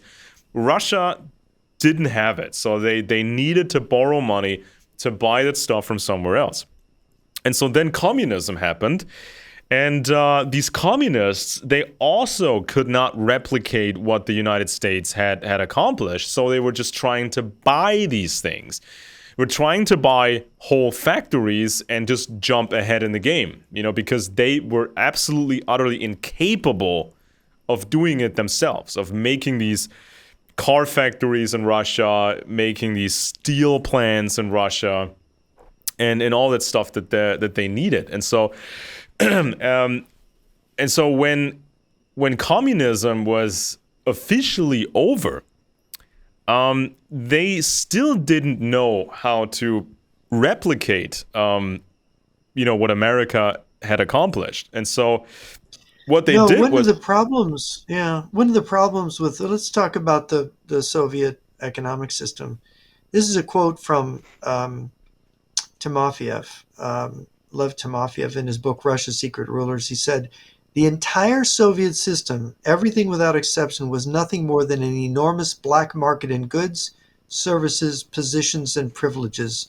No, perhaps it's the reverse: positions, privileges, and in the last place goods, Yeah. because you were actually, people were buying party membership, people were buying positions in the party, and you so you had a, one of the things you mentioned, how some of these anarcho-capitalists like Murray Rothbard were pro-Soviet, is they were very excited to learn that Russia was this anarchistic black market kind of system. Oh God. But what they didn't reckon with was how really the ultimate mafia was the Communist Party that ruled over the whole. And this is the ultimate corrupt system. It's the most corrupt system man has ever created, and a system of oppression and mass killing, murder, and impoverishment. But the difference between a functioning capitalist society is rule of law. We have these rules. Everybody follows the rules. There's this fairness, that property rights are protected. But in the other system, no. It was, if you had this position in the party, you could leverage it. You could buy things. Then you could bring in other people into the party you wanted. You could get privileges. And so it's kind of feudal. Yeah, and so of course, in the with the Soviets, they had these targets on paper for production. So, for example, you were in charge of producing shoes. You had to produce a certain number of shoes. Now, when you so you had the option of making more children's shoes, because then you would get larger numbers of shoes produced. But that's, not what the people really needed. They needed a lot more adult shoes. But this was sort of the systemic craziness of Soviet economy, when they were trying to fulfill these norms, fulfill these plans. Yeah, the only people that have stable property are the people that are in the Communist Party that don't get thrown out of it. And because your position, your ability to have property depends on your position within the party hierarchy, to have real property, meaningful property, it meant that it was entirely political. It was dependent on your loyalties and on how the regime viewed you. And that's not the same thing as you getting rich because you're productive, because you're actually making something, as in the capitalist system, that you've Yeah. actually done something that people want. The communists, they even had to fabricate these mythological workers. This is, maybe some people are familiar with this. There were some workers in the Soviet Union who allegedly performed miracles. They were over-fulfilling the tasks, the plans. They were just outworking everybody, and they received some of these orders. They were decorated with these medals for it. And it became, fairy tale legends. So they would tell all these other Soviet workers and the whole population in the USSR, look at these heroes, these magical heroes. They were the Stakhanovites, Of right? the The workplace. Yeah, Stakhanovites. of the Yeah, they were the workplace. exceptionally hard, zealous workers, and they got paid more, and they were supposedly the heroes of industry. Yeah, but the West, the West was looking at these guys and they said, we don't believe that story at all, because this is not realistic. It's just, it doesn't it's really crazy. pay. It's not really worth the risk in socialism to work that much more. It's a socialist worker almost became like an inmate of the gulag. You had to pretend to work. You had to create the impression of being busy. And but when you got the opportunity, you could rest, or you could just fake things. So there was a lot of corruption in Soviet economy, as well as in the gulag system, where corrupt superiors, they would accept bribes or they would accept favors, and then pretend that the work was actually done, or it was done correctly when it truly wasn't. So, for example, these large canal projects with gulag workers, these canal projects, they got so many workers killed, and then the canal wasn't even usable because it was too shallow. And historians, they figured out that these canals were not even used as much because they were basically pointless. So there's a decent book out, fairly relatively recent, by Anne Applebaum on the Gulag system. This is where you can get a modern, scientific view on the Gulag system, how inefficient it was. For the longest time, the Gulag system wasn't even profitable. Now, in the West, everybody at this point had understood that slavery isn't really, slavery doesn't really work, because these people, they don't want to work. They have nothing really to gain by working and fulfilling these tasks correctly. But just imagine you have slaves, modern day slaves in socialism, and you're not even making a profit on them.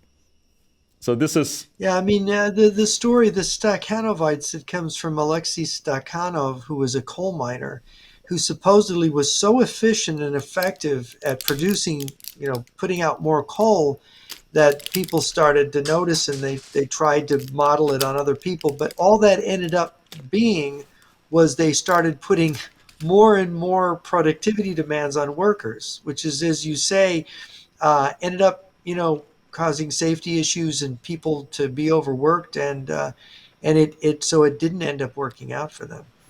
yeah, I mean, people may be remembering George Orwell's 1984, where the goalposts are always moved. So, this is in the story when the system announces a success. They have overfulfilled the plan.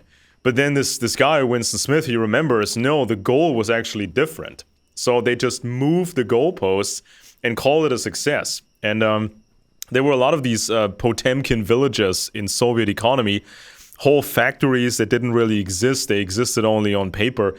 And so when and the problem still persists to this day. Now, some people have noticed that the current Russian warning system, the radar system to detect enemy nuclear missiles, people figured out that the Russian system is not working correctly because a lot of these components that were built into these devices, a lot of the components are not military spec. Because these corrupt bureaucrats, they use the cheaper components that do work, but they're not shielded correctly. So they're not protected against jamming signals or other, harmful EMP-style signals. So on paper, they can present, we've done the job, we've accomplished the goal, we have these radar stations ready, we have a warning system, radar system, but it's not what it was supposed to be. And somebody got rich. Somebody got rich by, putting in non-mil-spec components, but then billing the government or whatever for mil-spec components, essentially.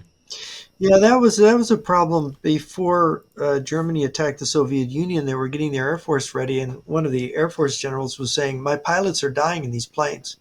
These planes are just falling out of the sky. These planes are junk. These people in these factories, they're cheating. They're making cheap components. They're cutting corners." And of course, all these guys over here that were making the aircraft were telling Stalin he's lying. It's not true. It's his pilot's fault. He's not training his pilots right. So Stalin went with the majority in this case and had that guy executed, right? And Oops. the people who were actually cheating on the making of the aircraft got away with it. But this shows about how a system works. I mean, they were all made. There was one customer. Most of the Soviet economy had one customer, was Stalin. And if they could fool Stalin, they could make a shoddy product. Or they could tell him, for example, I think it's Kotkin that points out that the reason the Russians had so many tank brigades at the beginning of the war and they were only half full was because they lied about how many tanks they were making. Yeah. Right? So that they made enough brigades for all the tanks, but it was a lie. They only had those tanks on paper. They didn't really have them. Yeah. So the family of my wife is originally from Eastern Prussia. Now, this is when Germany was a bit larger, and that territory, of course, was at some point taken over by the Soviets. But there's still some somewhat distant relatives that lived there during the Cold War, and so my wife remembers this trip. There's this one trip where they applied for they applied for the right to travel to the east of Germany to visit their family. And so my wife was used to the Western style of living. So this was the economic miracle still. So her father, he worked at Siemens, the big Siemens corporation, and so they had a nice house. This is actually the place I'm in right now. They had this house. They had a nice car, fridges and ovens and appliances, all the cool stuff, right? And so they visited their relatives, and my wife, as a kid, was thinking, "What is this nonsense? This no hot running water.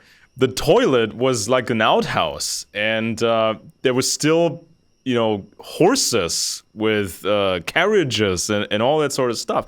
So this was like the major culture shock for my wife at the time. So this was not the heart of the Soviet Union. This was East German territory, right? And so this was like in this was in the 80s when that visit happened. So this was like the culture shock. And So she was remembers. this actually a Soviet or Polish communist territory? Well, Was it part of Kaliningrad enclave? it could have been Kaliningrad at this point because Because Ostpreußen, that's actually today it's Russian territory even today. Ostpreußen was fairly large by German standards, of course. Ostpreußen was fairly large, but it was just a major culture shock, and she remembers the chocolate because they were handing out chocolate to the kids, and she was eating this stuff, and she was thinking, "What is this? This is not chocolate. This is not right. What's going on here?" And she was a kid. She was just wondering, what crazy part of the world she had visited. Yeah, and that's the hellhole you land in when you have socialists running your country, running your economy. And of course, I should add that Alexei Stakhanov, who was the coal, the amazing coal producing machine, human machine, that they made this movement around him. In 1988, in Komsomolskaya Pravda, they basically admitted that his personal achievements in coal production was just puffery. He didn't actually. It was just invented to get people to work more. And there is the case that if workers are properly rested, they are more productive. If you have a certain length of day, but the Soviet system was quite messed up. It's compulsion. The people were basically slaves. Yeah, I mean, it's just this nonstop hatred of what they call consumerism. I mean, you remember Ted Kaczynski, the Unabomber, with a stupid manifesto. Oh, yeah. The stupid manifesto, which he basically copied from other sources, the books he had access to at the time.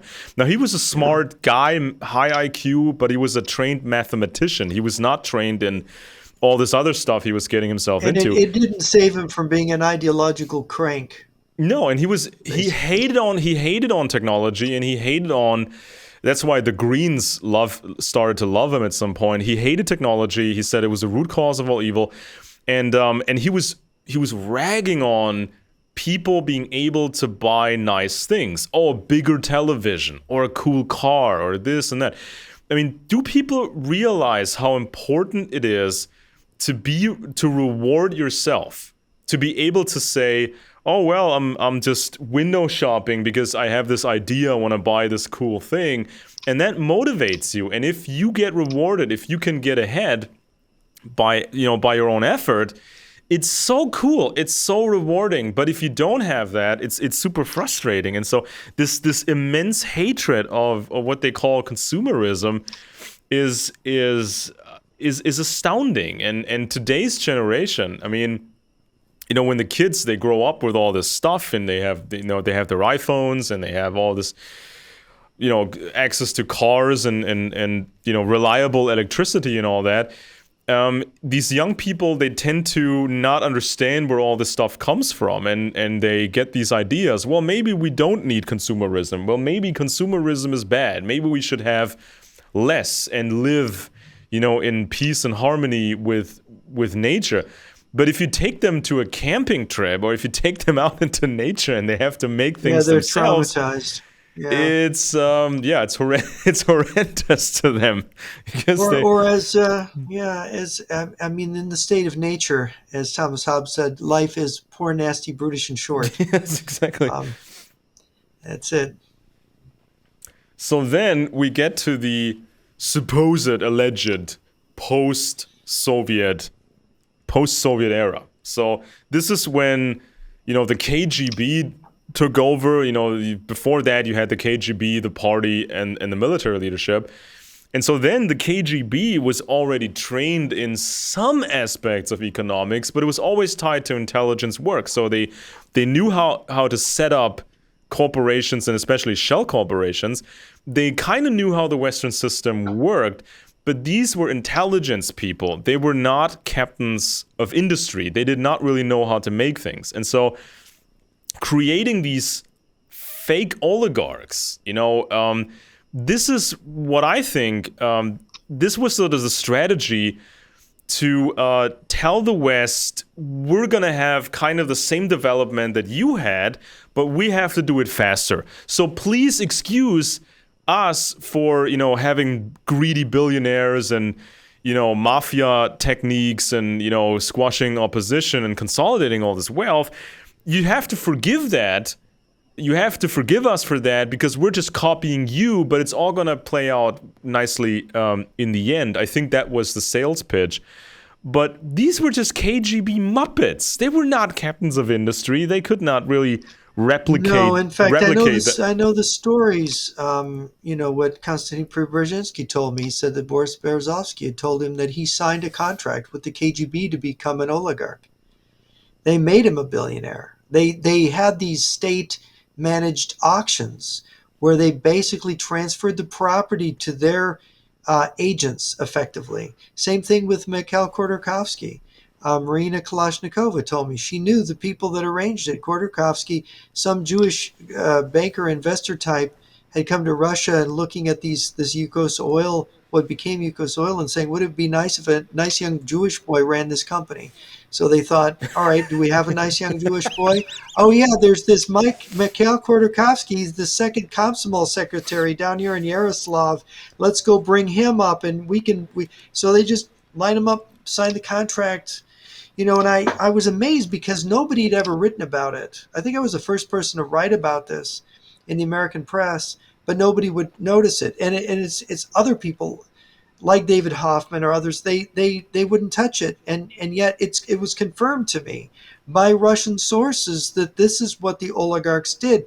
But it was, we can't say that. No, they'll kill us if we tell this little story, they'll kill us, right?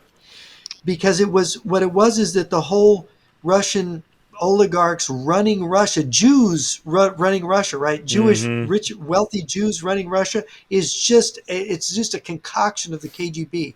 These guys are placeholders for effectively state-controlled industries that never stopped being controlled by the Communist Party, Soviet Union structures. So the Russians, they intentionally wanted to be this cargo cult of American industrialism. At the same time, they whined and complained about publicly that the West was forcing its way of life onto Russia. Like this was some foreign invasion. Like this was like the evil conspiracy invading Russia.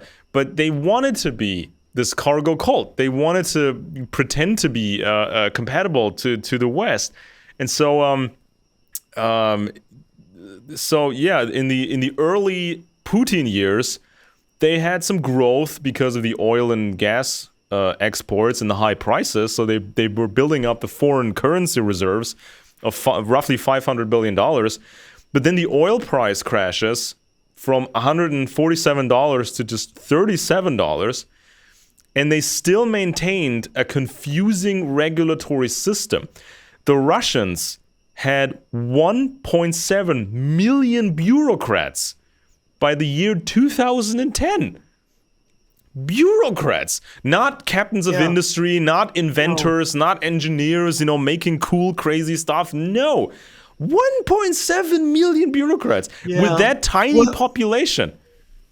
yeah. One thing I should say, Kotkin wrote an interesting book about the collapse of the Soviet Union and the reorganization, and he made the point that it wasn't under Gorbachev. They had these experiments with capitalism, which were modeled on NEP, that were modeled on Lenin's NEP that happened under Gorbachev.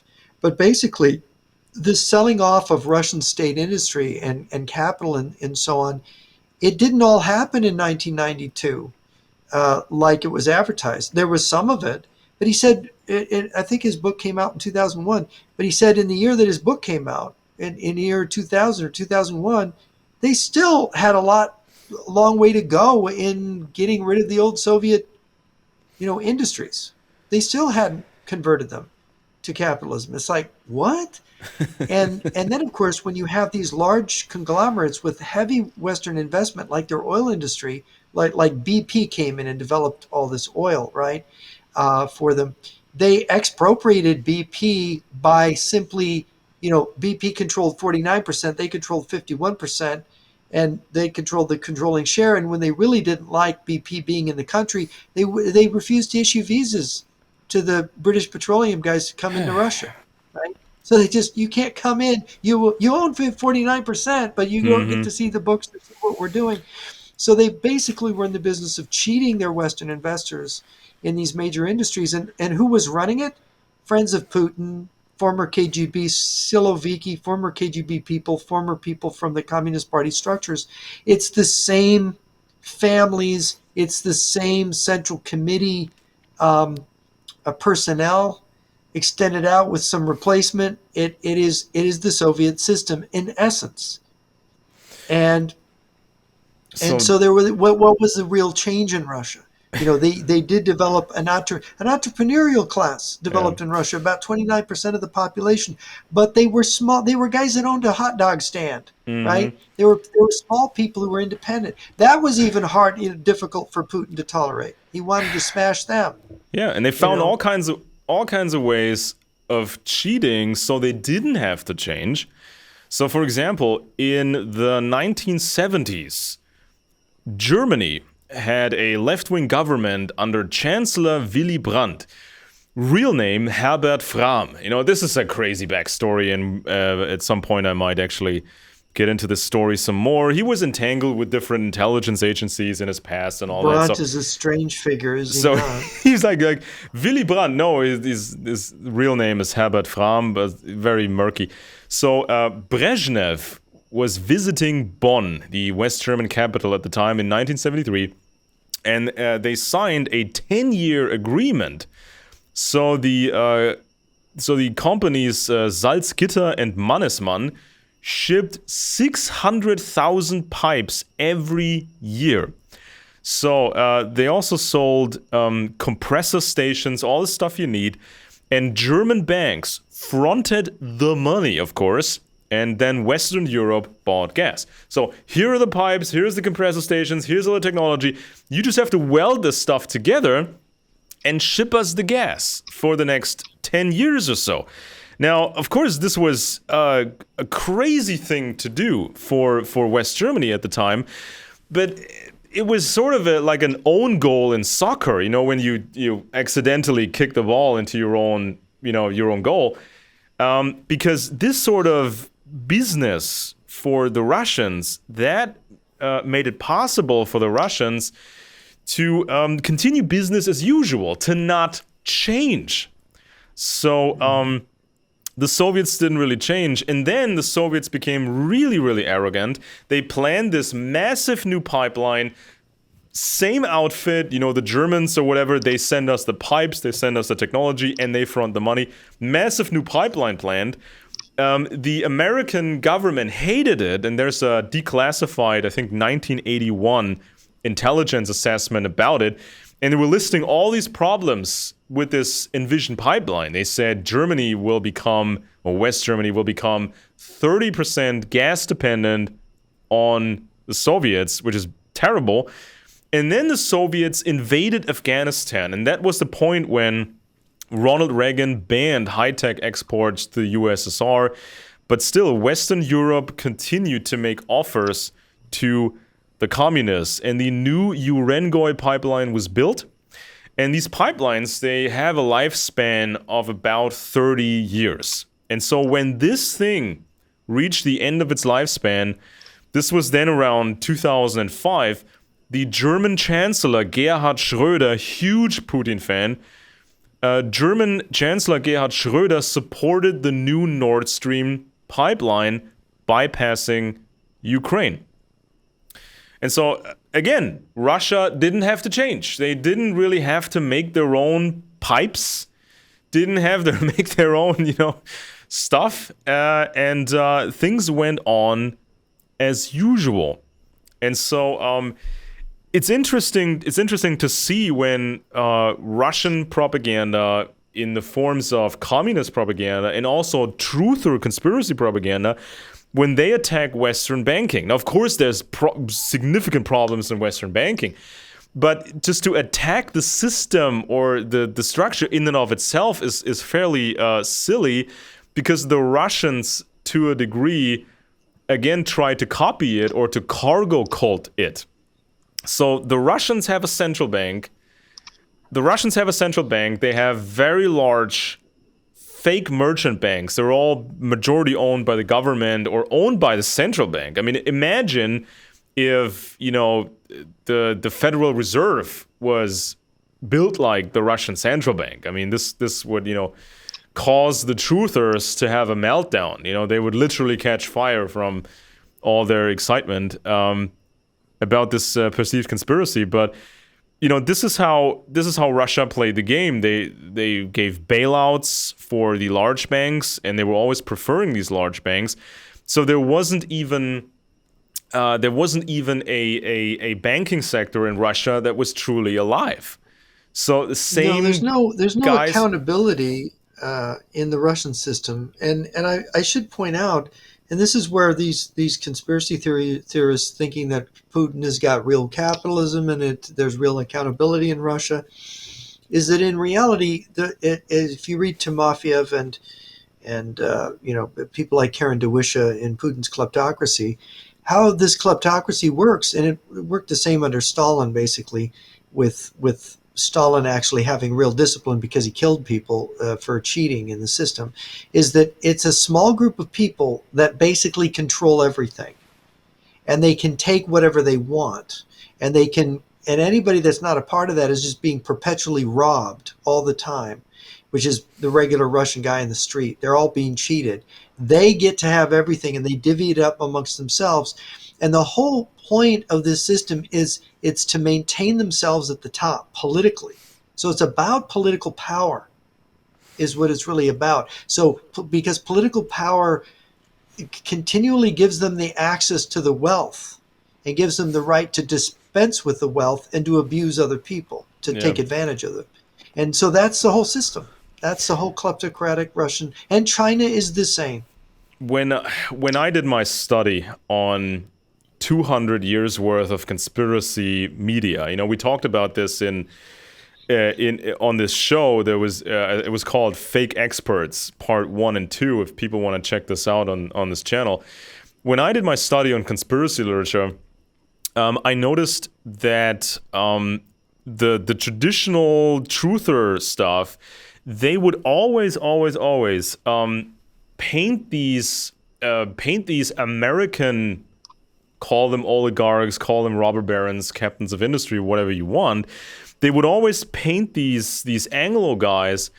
They would always paint these Anglo guys as puppets of the Jews. So if you look at Birch Society books, for example, you can find even these graphics where they would try to tell you the power structure of the West or the world conspiracy. And they would always put the Rothschilds at the very, very top. And they would always claim that, the Rockefellers the Rockefellers were working for the Rothschilds, and Astor was working for the Rothschilds, and JP Morgan was working for the Rothschilds. And it's always the Rothschilds, and the Rothschilds. as if you could tell history that way. You know, that American industrial capitalism was this wholesale Jewish conspiracy. You know, including the banks. You know, including the banks, of course. And so Yeah, this this is big conspiracy to deliver to the American people the best standard of living in the world at one time, right? yeah, and of course, the Rothschilds, as a tiny, very tiny family, they were once recruited by the German slash British aristocracy, and they performed work for this aristocracy because the British leaders, they had to be concerned with the overall picture of Britain. And so they these people, they had to be focused on their task. They couldn't spend all day crunching the numbers and buying bonds and selling bonds. And they had people who worked for that system and who were contracted to perform this work. So even when some Rothschild investments happened in the United States, this was just kind of some of the old remnants of Britain, some of the old British ways, stuff that was carried over to America, but was changing rapidly. And so it was always the same thing in the truther literature. Oh, you got this American industrialist. Well, he was working for the Jews. And that guy, he was also working for the Jews. Everybody was working for the Jews. According to, the Birch books, and they would intermingle their version of history with all these debunked legends. You know, how supposedly the Rothschilds were playing off European nations against each other, so they could decide war and they could make all these decisions. So that's, of course, according to this truther mythology, they did the same thing in the United States, as if they invented capitalism, as if they invented banking, as if they had invented industrial capitalism.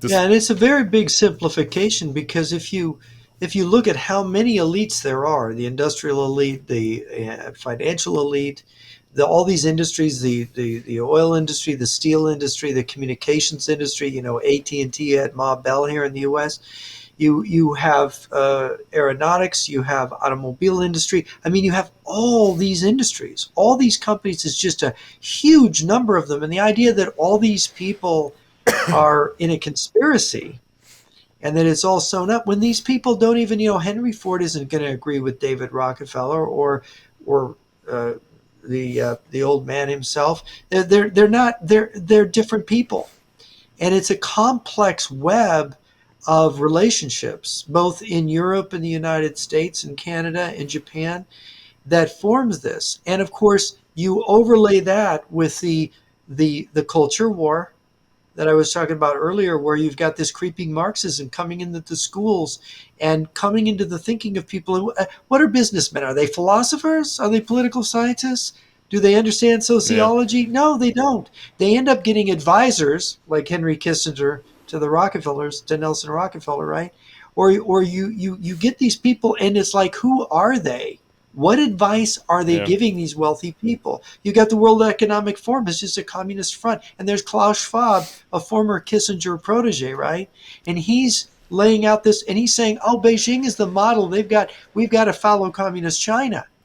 It's Yeah, like, of course, what? of course, people are supposed to run counterintelligence professionally in the business world, because a corporation might be a communist front, because if you have the assets, if you have people at the universities, and you have the breakthrough patents, and you funnel in money, you can build an American corporation that is really a communist front. Of course, you have to check this. I mean, And all then, billionaires have political advisors. People don't know yeah, this, but they have people who advise them about politics. They advise them about lobbying. They advise them about what's happening in foreign countries. And the thing is that, well, what are they getting if they go to the university and somebody says, oh, this is such a bright student, she knows all this stuff, or he knows this, or whatever. What are they getting? Are they getting somebody who's woke? Well, then you look at the corporations and people want to say, oh, the big companies are all against us. Well, no, it's your schools. You let Yeah, your schools go to the Marxists, and they and produced them. And now, who else are the corporations going to hire, or the government going to hire, or the Pentagon, or the CIA? Who else is going to go in? You've yeah. just let them take over educating your kids. And I mean, some of these dynasties, if you look at, let's say, the DuPont dynasty, for my taste, they are too old school British. For me, they were too British. They had, they were almost living like old British lords, old British aristocrats. And to me, that's not American enough. So you can have that old classic American political debate of how much can we deviate from the old British ways, really. But this is the original debate. This is not the silly new debate of how much socialism do we need, left versus right.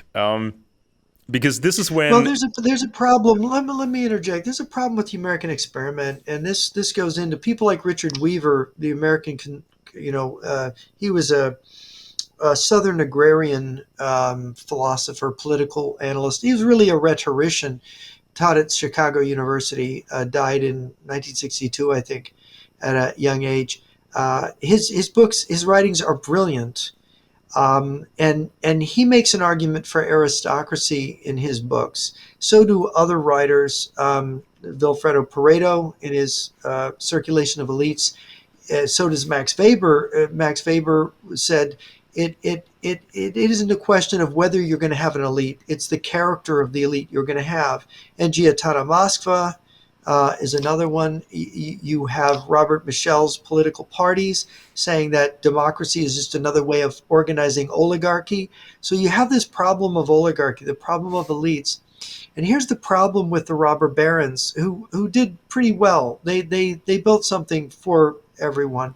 The problem is with plutocracy is that you have a class that's focused on economic values that becomes the decisive political class because they are paying for yeah, congressmen's campaigns, they're electing presidents. So the political machine begins to conform to the requirements of the economic machine. And this is something that people started noticing, that America was becoming plutocratic in the 19th century, in the Gilded Age, and that we still have this thing where wealth can has this inordinate effect. But that's fine, except that what used to exist, what was the iron spine, and this is Joseph Schumpeter's work.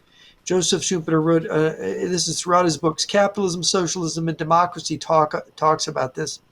Is that without a aristocracy whose social task is defense of the society, not that you have a bureaucracy. See, this is the hmm, problem that Waller's book, Michael J. Waller's new book about big intel, is these guys are all bureaucrats recruited from schools. And they're recruited on the basis of the ideologies that they're taught in school.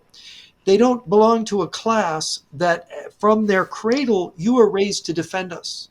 You are to sit in the saddle in front of the army, and as the bullets whiz by, you are to be the Iron Duke, so to speak. This is the ideal for you, that you're protecting society. Once you got rid of this class of people, the warrior aristocracy, this is Schumpeter's argument, you've gotten rid of, there's no, Winston Churchill's the last line. That's it. You're done. And from that point on, you've got only the plutocrats. And the problem with them is they're not raised to think like lions. They're raised to think like cost accountants. yeah. They're only thinking about money in the bottom line. So, oh yes, of course, we must invest in China. We must invest in Russia. And they become fodder for the communist deception of 1989 to 91. And then you've got politicians like Schroeder and Angela Merkel and Biden and so on. You get these politicians, and all they're doing is they're raking in cash, facilitating deals with our enemies. Whereas an aristocrat would say, oh no, we don't deal with the communists. We don't deal with our enemy. We let them hang out to dry. We do our own thing. And if they make war with us, we just go right out there and make war back. So this ethic, this warrior ethic, the lions in Pareto's parlance versus the foxes, the financial manipulators, the lions have been pushed out of the ruling circles, so that it's only the foxes, plutocracy, as Pareto might actually call it. And that is the problem with America. Why America is not defended, why its own institutions, the Pentagon, the the um, the CIA, the FBI, and so on, are filled with our actually people who hate America, who hate white people, even though America's mostly white, and liken it to, they've got a pseudo Marxist ethic here, and they want us to have no nuclear weapons either. This has happened because of this system that we're praising now, and it's true. Capitalism makes life better for everyone, but the real problem with capitalism and these capitalists is that they're not a warrior aristocracy. They don't think about defending the society. They think if we're rich, it'll all be fine. We're all making money. Why would anyone make any trouble? So they don't understand these other foreign policy. They don't understand empires. They don't understand this stuff. So it's almost like we're at a point where we have to reinvent aristocracy, or we're doomed, because they'll literally sell the rope, like Lenin said, that will hang us all. Yeah, and of course, some of these, some of these European aristocrats, they actually switched sides at some point. This was a big problem, especially on German soil, in the in the course of the 1800s, when some of these people, they could not they could not or would not follow into the footsteps of their parents, but they were getting these crazy ideas. And so this is when communists started to inherit some of these aristocratic, piles of money, access to universities, and also access to aristocratic intelligence networks. This was kind of a big problem when sort of people would just switch sides and would decide to embark on this crazy experiment. Now, when Russia rolled into Ukraine, some people expected to see the new tanks, the Armata tanks. Some people expected to see a massive use of Air Force operations using modern current generation planes, The to new gain Sukhois and MiGs. to gain the air superiority, because this is what you would do in an invasion. You have the mass, you have air superiority within days, and then you can just pick your targets from the air. But you didn't see the new planes, or you didn't see the new tanks. They were using these T-72 Soviet era tanks that had been upgraded. Now, of course, Western weapons have also been upgraded. Now you see the Bradleys performing really well, the American Bradleys performing really well in Ukraine.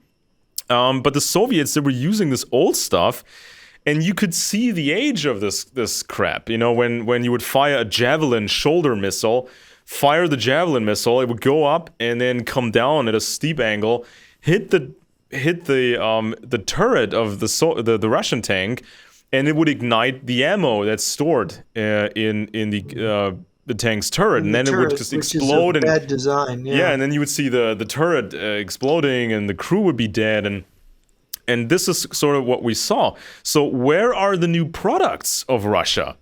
Where's the new stuff? Where the you pilots? would expect it to show up after 2 years, fighting. Some of these Russian pilots, the few that were actually used in this invasion, these Russian pilots, some of them were shot down, and people found these GPS, these portable GPS devices. Now, GPS is not a Russian system. They have their own system, but they were using a handheld, commercial, off-the-shelf GPS device for these pilots. They were not integrated into the cockpit, really. And so when these different vehicles were lit up by the Russians, the wrecks would be examined, and the Ukrainians would find all these Western parts motor control, diesel motor engine control systems made by a German corporation. They would find these microprocessors from Western manufacturers. They would find all these Western parts. They couldn't even have their old crap functional without Western parts. I mean, not to speak of actual new developments like the Armata Yeah. tanks. And so this is kind of the army the Russians were using in Ukraine: Soviet weapons, Soviet era weapons, Soviet era tactics, and this then Yeah. failed as we saw. And also, there were many years of preparations for this war. So Yes, intelligence there was. preparations, trying to influence Western European governments to not supply Ukraine, even though every moron could see the Russians wanted Ukraine. And so Yeah. even with Yeah. this weakness, this artificial weakness of Ukraine, the Russians still couldn't pull it off. Well, it's interesting with the reforms in Ukraine that began in 2014 after the Euromaidan revolution, the Ukrainians, with the little resources they had to devote. They realized that with Russia annexing Crimea and invading Donbass under the pretext of defending Russian speakers, they realized that they could be next any minute. So the Ukrainians dedicated a lot to trying to modernize their essentially Soviet army, and it's essentially still a Soviet army with all these upgrades. But they consulted with NATO. They had thousands go to the UK to get trained. They had Western advisors that helped fix a lot of problems. And of course, defending is easier than attacking. But what's really interesting is that the Russians, in the meanwhile, in getting ready for this attack, while the Ukrainians were adjusting and trying to reform and get rid of a lot of the corruption, the Russians were fooling themselves because, for example, I just heard this recently. The Russian divisions have so many vehicles. They have it's a detachment of trucks for logistics for every division, and they have them on their charts that these trucks are attached to all these divisions.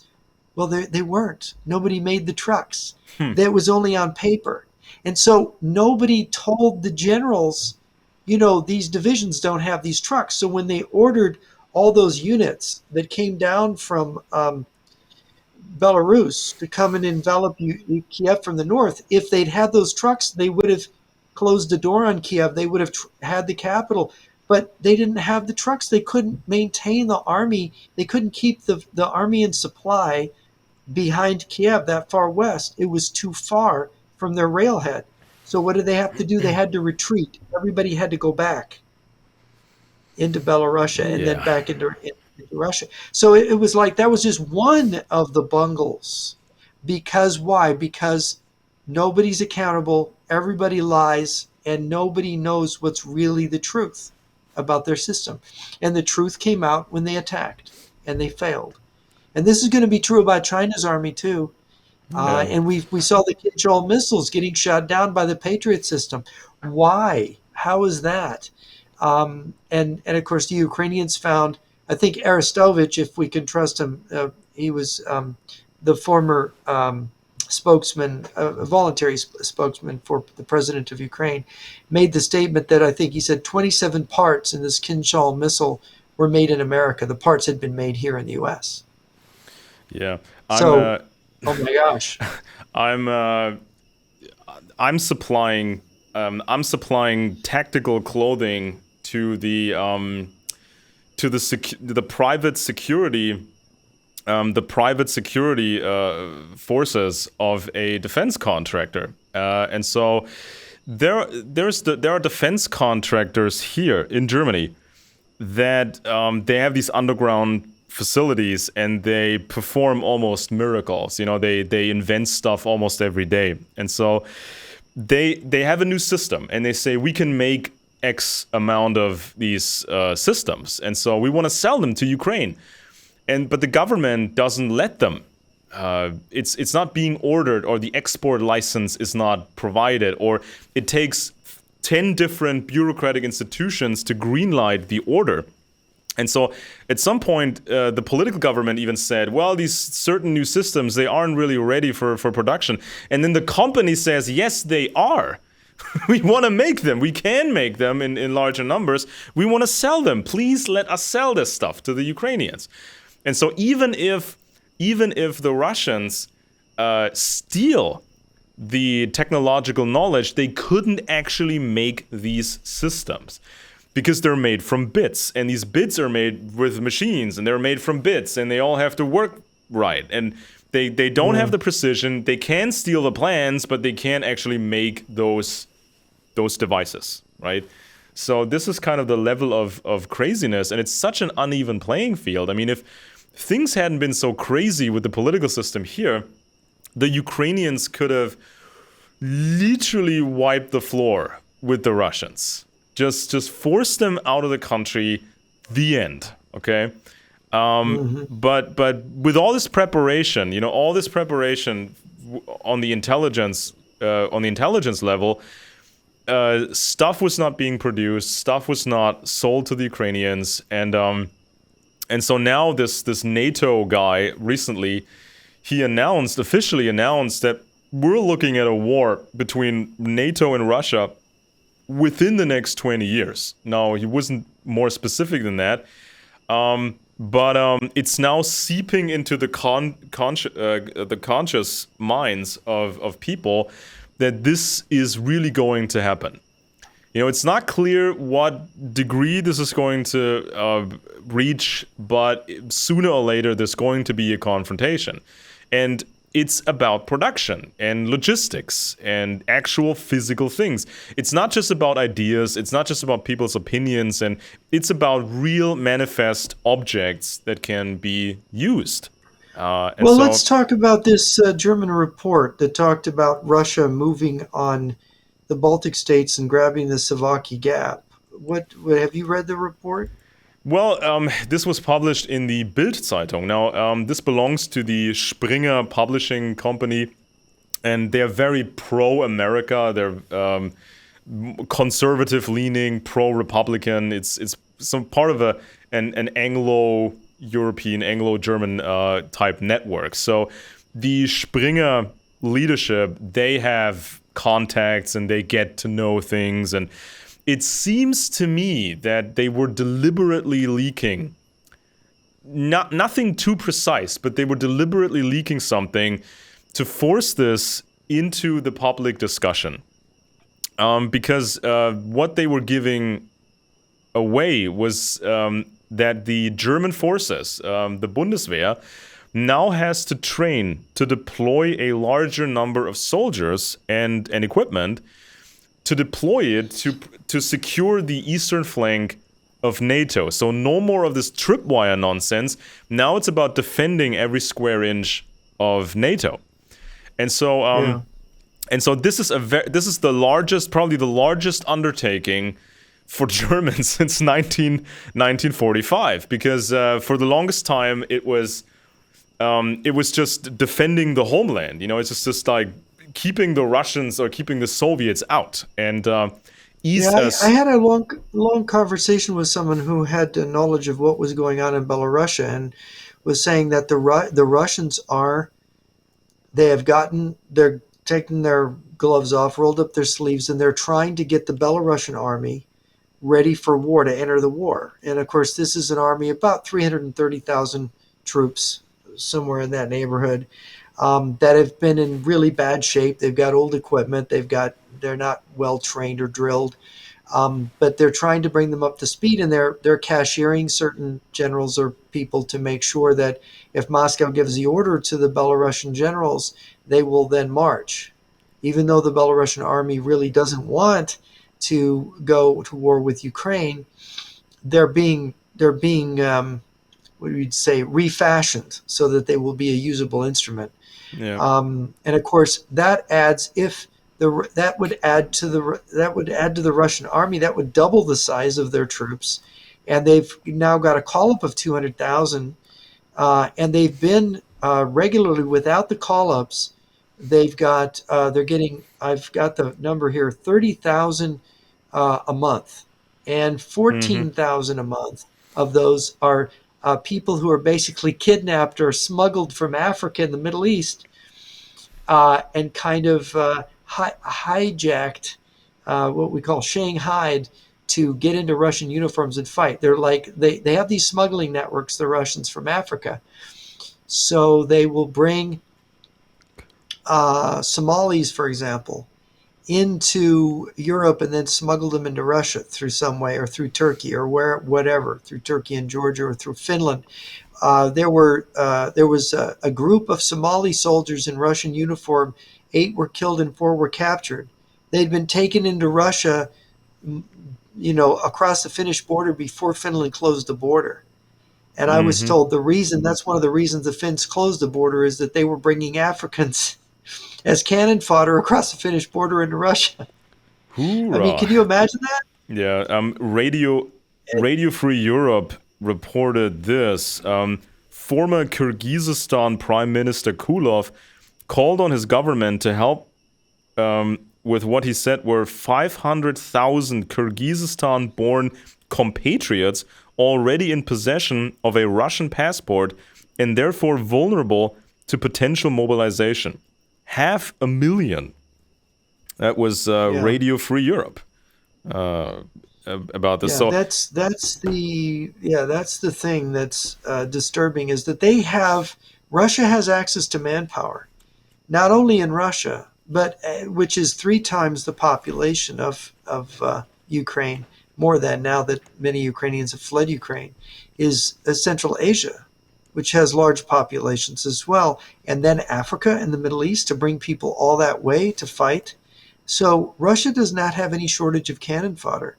And that's exactly how they use these poor people, as cannon fodder. yeah, and of course, over the last 20 to 30 years, China has been building an infrastructure to to transport people and goods from China all the way to Europe. So this was built as the new Silk Road type of deal. So this is for commerce. But people were quick to notice that all these facilities and all this infrastructure that was being built, this was all military spec. This is military grade. So there's also a way to ship all kinds of people right to NATO's doorstep. This is also something that people need to be aware of. So it's a potential army of various people that is approaching. Some of them may be Asian communists, ready to march into Europe. So it will get increasingly harder for some influencers to make excuses for that. And for a long time, until 2022, until the Ukraine invasion, a lot of these politicians and influencers, they sort of they pretended that there would never be a large-scale invasion of Ukraine. So they were painting it as just political pressure by Russia to gain concessions.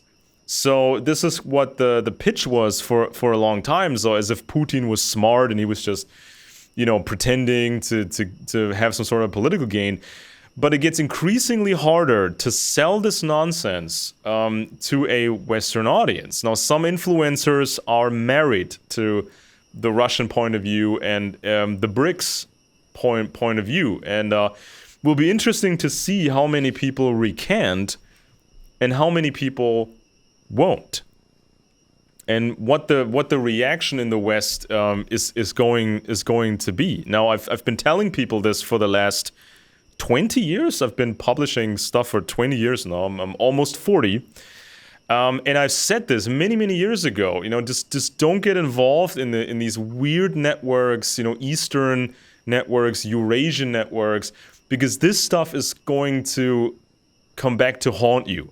You do not want this on your record. You do not want to be seen as a collaborator. And it's not exactly clear how many Western European soldiers are, influenced by all this propaganda of the last 20 to 30 years. I mean, we currently have, some high-ranking traders in the Foreign Intelligence Service That's a court case right now. And so, how many soldiers are really going to, stay loyal? How many of them are already traitors? And how many people are going to just refuse the military service? That would be another question for this future conflict, because some of these people, they may think, nah, I'm not going to fight, I'm not going to fight, for these global Western globalists. I'm just going to, move to, join, switch sides and join the other side.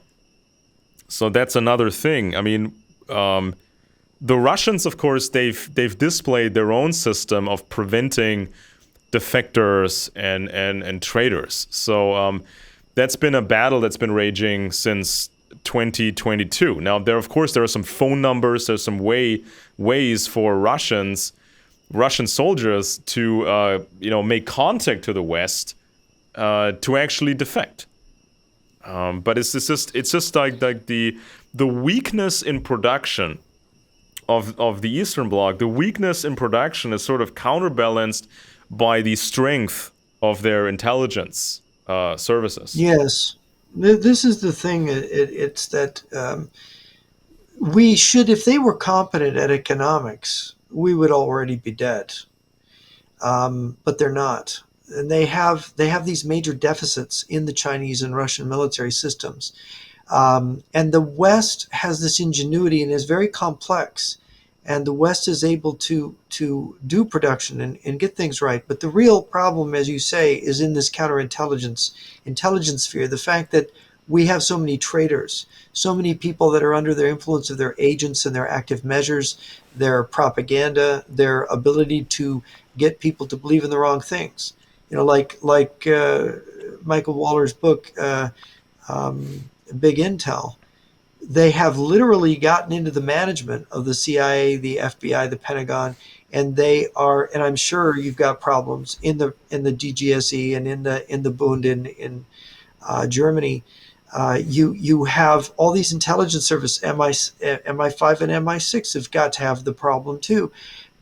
We have allowed ideological people who hate their own country, hate their own civilization, have absorbed this critical theory, this Marxism, and now we have this problem because there are so many of them in our system, and we don't have a mechanism for saying, you shouldn't be in that job. We need to get you out. And they would be screaming bloody murder, and they would be practically ready to turn the FBI against us to actually try a police state here in the U.S. A lot of people are afraid of that. By basically going after conservatives. There's this threat that they're going to use January 6th, and they're going to rope in more and more people who weren't even there that day, and somehow accuse them of being influencers, of being part of a larger plot. This is what's being cooked up because these people are realizing, as they're seeing what Russia and China are doing, they're realizing, oh my gosh, what side are we really on? Are these people, the majority of the people in our country, going to view us as traitors? Are we in danger? And you see some of this paranoia emerging in some of the comments made by people on the left who are involved in the government. It's clearly they're afraid. I mean, when Biden was inaugurated, remember, he had troops everywhere in Washington, like he was scared to death of these crowds that came in support of Trump. The reality is that there's this ideology that's extremely hostile. It's an ideology of Western suicide and the destruction of our own societies that is extremely useful to Moscow and Beijing, extremely powerful. And turns out, they anointed these. They actually started these networks. They actually indoctrinated these people. They thought up these ideas, critical race theory and all the rest of it, actually come out of Marxist teachings, out of Marxism-Leninism. They're not disconnected. It's not just a hangover from the Cold War. It's actually part and parcel of a larger strategy that's playing out now. And so that's why I make the argument. You take global climate change, global warming, you take critical theory, you take the war plans of Russia and China and their nuclear buildup. These are all parts of a seamless whole, if we really were to look at it properly. Yeah, I mean, if Russia takes this thing to the next stage, there will be a massive, massive new campaign of information warfare, pre-framing this coming conflict in a certain way. So they will not pitch this as an act of aggression. They will pitch this as an act of liberation. So they're Yeah, they coming to won't. They save won't us. use communism. Yeah, they They're won't. They coming to won't save us. broadcast it as Yeah, right. they're coming Yeah, to save us from left liberalism or whatever, which they control to a large degree, yeah, secretly. But they will pitch this that way, and so many people, especially in the United States, many people will be confused, and they will start to think, what side am I on? Do I expect to get liberated with Russian help? Or do we let these Europeans hang out to dry because we think this is going to benefit, conservatism or something like that? So this is going to be a major information problem, and I think people have forgot to learn how to learn. They forgot how to interact and talk with each other about these topics because everybody is just copying talking points, and people use yeah. these narcissistic types of communicating, and sometimes it's almost like you're a police officer stopping a drunk person in traffic, and this person wants to debate you. There's police videos all over YouTube now because of the police body cams, and you see these drunk people arguing, even if they don't have a point at all. They're drunk, they have no registration, they have a suspended license, they're endangering traffic, but they're becoming combative and they want to just explain themselves and just dominate with words, even though it's just complete insanity. And so there was this expert called Fabian Hoffman, doctoral research fellow, University of Oslo, and he recently put out this report about this upcoming conflict, and he's thinking 2 to 3 years, not 20 years. He sees it more like a time window of 2 to 3 years, and he's warning people that this next stage of conflict is not necessarily going to be a purely conventional war. So Right. he's afraid of this Russian strategy of shocking the West and then making the demands. So, for example, they fire a few nuclear weapons, or they fire a less lethal chemical warhead, or they fire some new biological compound, something less lethal. They create this terror, and then they make demands. And so then this debate starts in the West. What are we going to do? Do we give into these demands? Because if we don't, we might get hit next. So we are Yeah. debating, And but they have a fixed plan. yeah, the thing is that if these people believe this narrative that Putin is coming to save you from the woke people who control the CIA and the FBI and the Pentagon, that the real evil are the little woke puppets that got fooled by the Marxist deception. They better look at themselves. They're being fooled by deception too. The analogy here is like Putin is a fireman who sets fire to your house and shows up with a fire hose to drown you with. I mean, that's the real analogy here. Yeah, so people have to be ready for that debate. Now, we talked about this, I think, in the last show we did, when this research company, Cambridge Analytica, with Steve Bannon, when they were testing focus groups in the West. How would you react if Russia was doing something major? How would you react to maybe a Ukrainian invasion? What would you think? So they were testing Western audiences about their reaction, and they have data on everybody now, what we like, what we don't like, what our personality is, and so they can already kind of predict the chaos in the West that is going to happen when Russia fires the first non-conventional shots. So this information chaos, and then all these assets will go into overdrive and say, we have to submit, or we have to make a deal, or we will be saved by the Russians, and our own government is the enemy, or our own country is the enemy. And so this is going to be...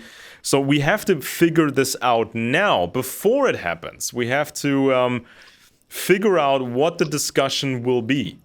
and what the deception is going to be like. We cannot wait for this to happen and then be, in a chaotic, weird, narcissistic type conversation. This crazy weirdo activism that's been going on. People don't know anything about anything, but they have these very, very firm opinions, and they always see confirmation everywhere. This is always the sign when you're in a cult, when you see confirmation everywhere. Everything seems to be confirming your opinions and your views. So we need this. Yeah. We need to mentally prepare for this. Prepare for this now. We cannot wait until the first warheads actually strike cities. Now, it would be smart for the Russians if they attack Europe first, and then have their assets go nuts in America and say, well, is Europe really America's problem? Shouldn't we let the Europeans hang out to dry? Wouldn't this be better for America? And so, because people don't understand, if Russia takes over Europe, they become so much stronger because they can counterbalance their weakness in production and technology, because then they have the facilities and the experts. And they can also make these threats, and they can say, if you destroy these facilities before we take them, we'll just fire some more nukes or something. You have to leave them intact, and you cannot remove these experts because we want them.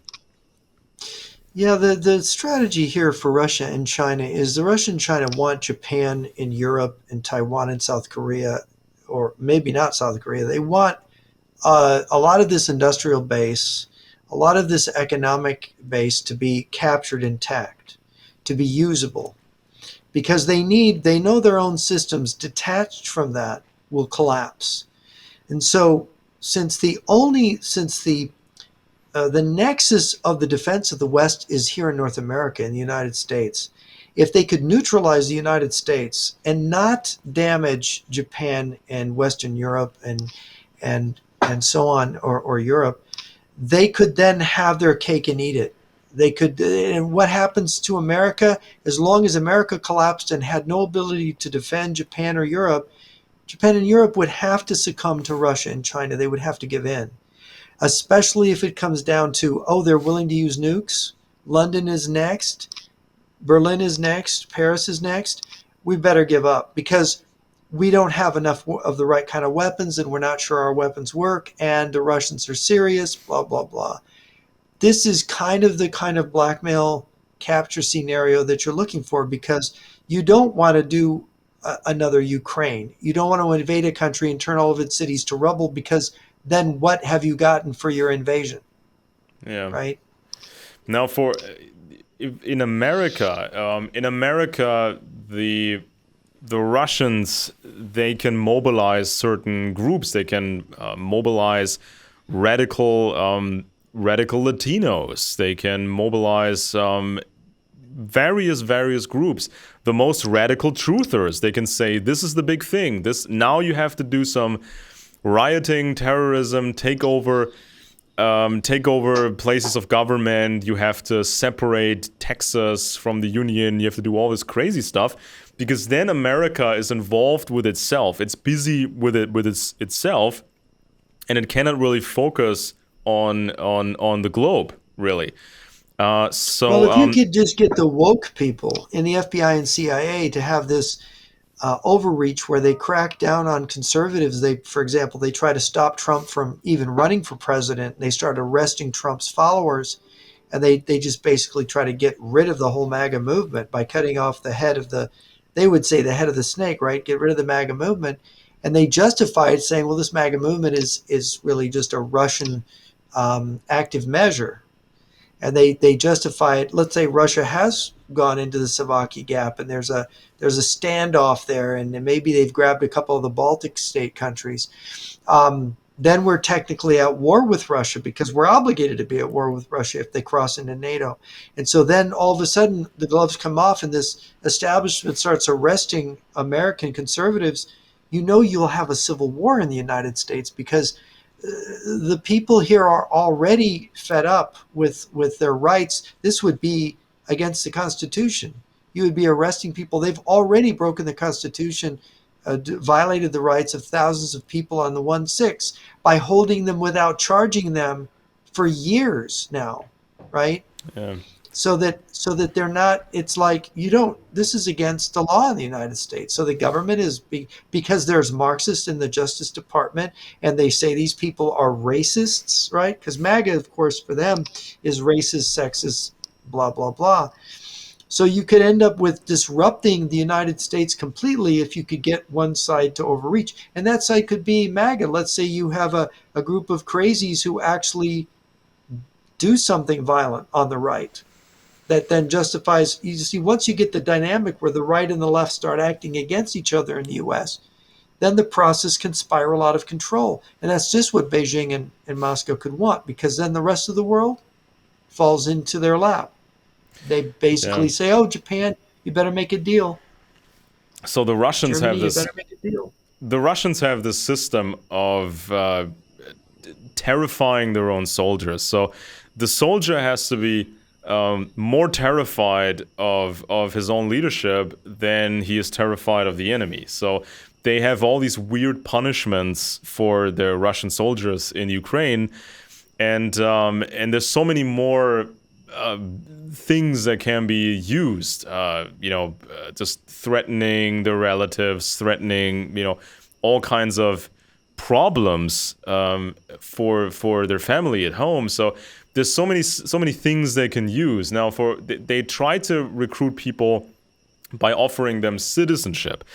They can have they can come up with some new sort of reward system to make these people fight. So ideology is part of it. Now, of course, they hate white people. They've cultivated this hatred of Western white people because to them it's all Nazis. And this goes back to Alexander Nevsky and defending against the Swedish, I think it was, and the The Teutonic the Knights. Baltics, and Yeah. the Teutonic Knights and the Germans. And so to them, this has always been the enemy, the white man. So as far back as hundreds and hundreds of years ago, and then of course the National Socialists, and then after the Nazis, the white devils mainly are the Brits and the Americans, because they are now the most powerful white people. So there's a level of this kind of ideology behind it, and also the church that they've cultivated through the KGB and the successor to the KGB. So they can indoctrinate these soldiers in a way that these soldiers will maybe almost become like Muslim soldiers waiting for paradise, and have rewards. They already have rewards for the families. So if your son dies in Ukraine, you can get government money in Russia, and then you can Yeah, invest there's it into stories real about estate. families, widows and mothers being bribed by the Yeah, and so state. you can get serious amounts of money, and you can put it into real estate because now they have a real estate bubble. So you get a nice apartment, or you have a chance of having a down payment for an apartment or a house.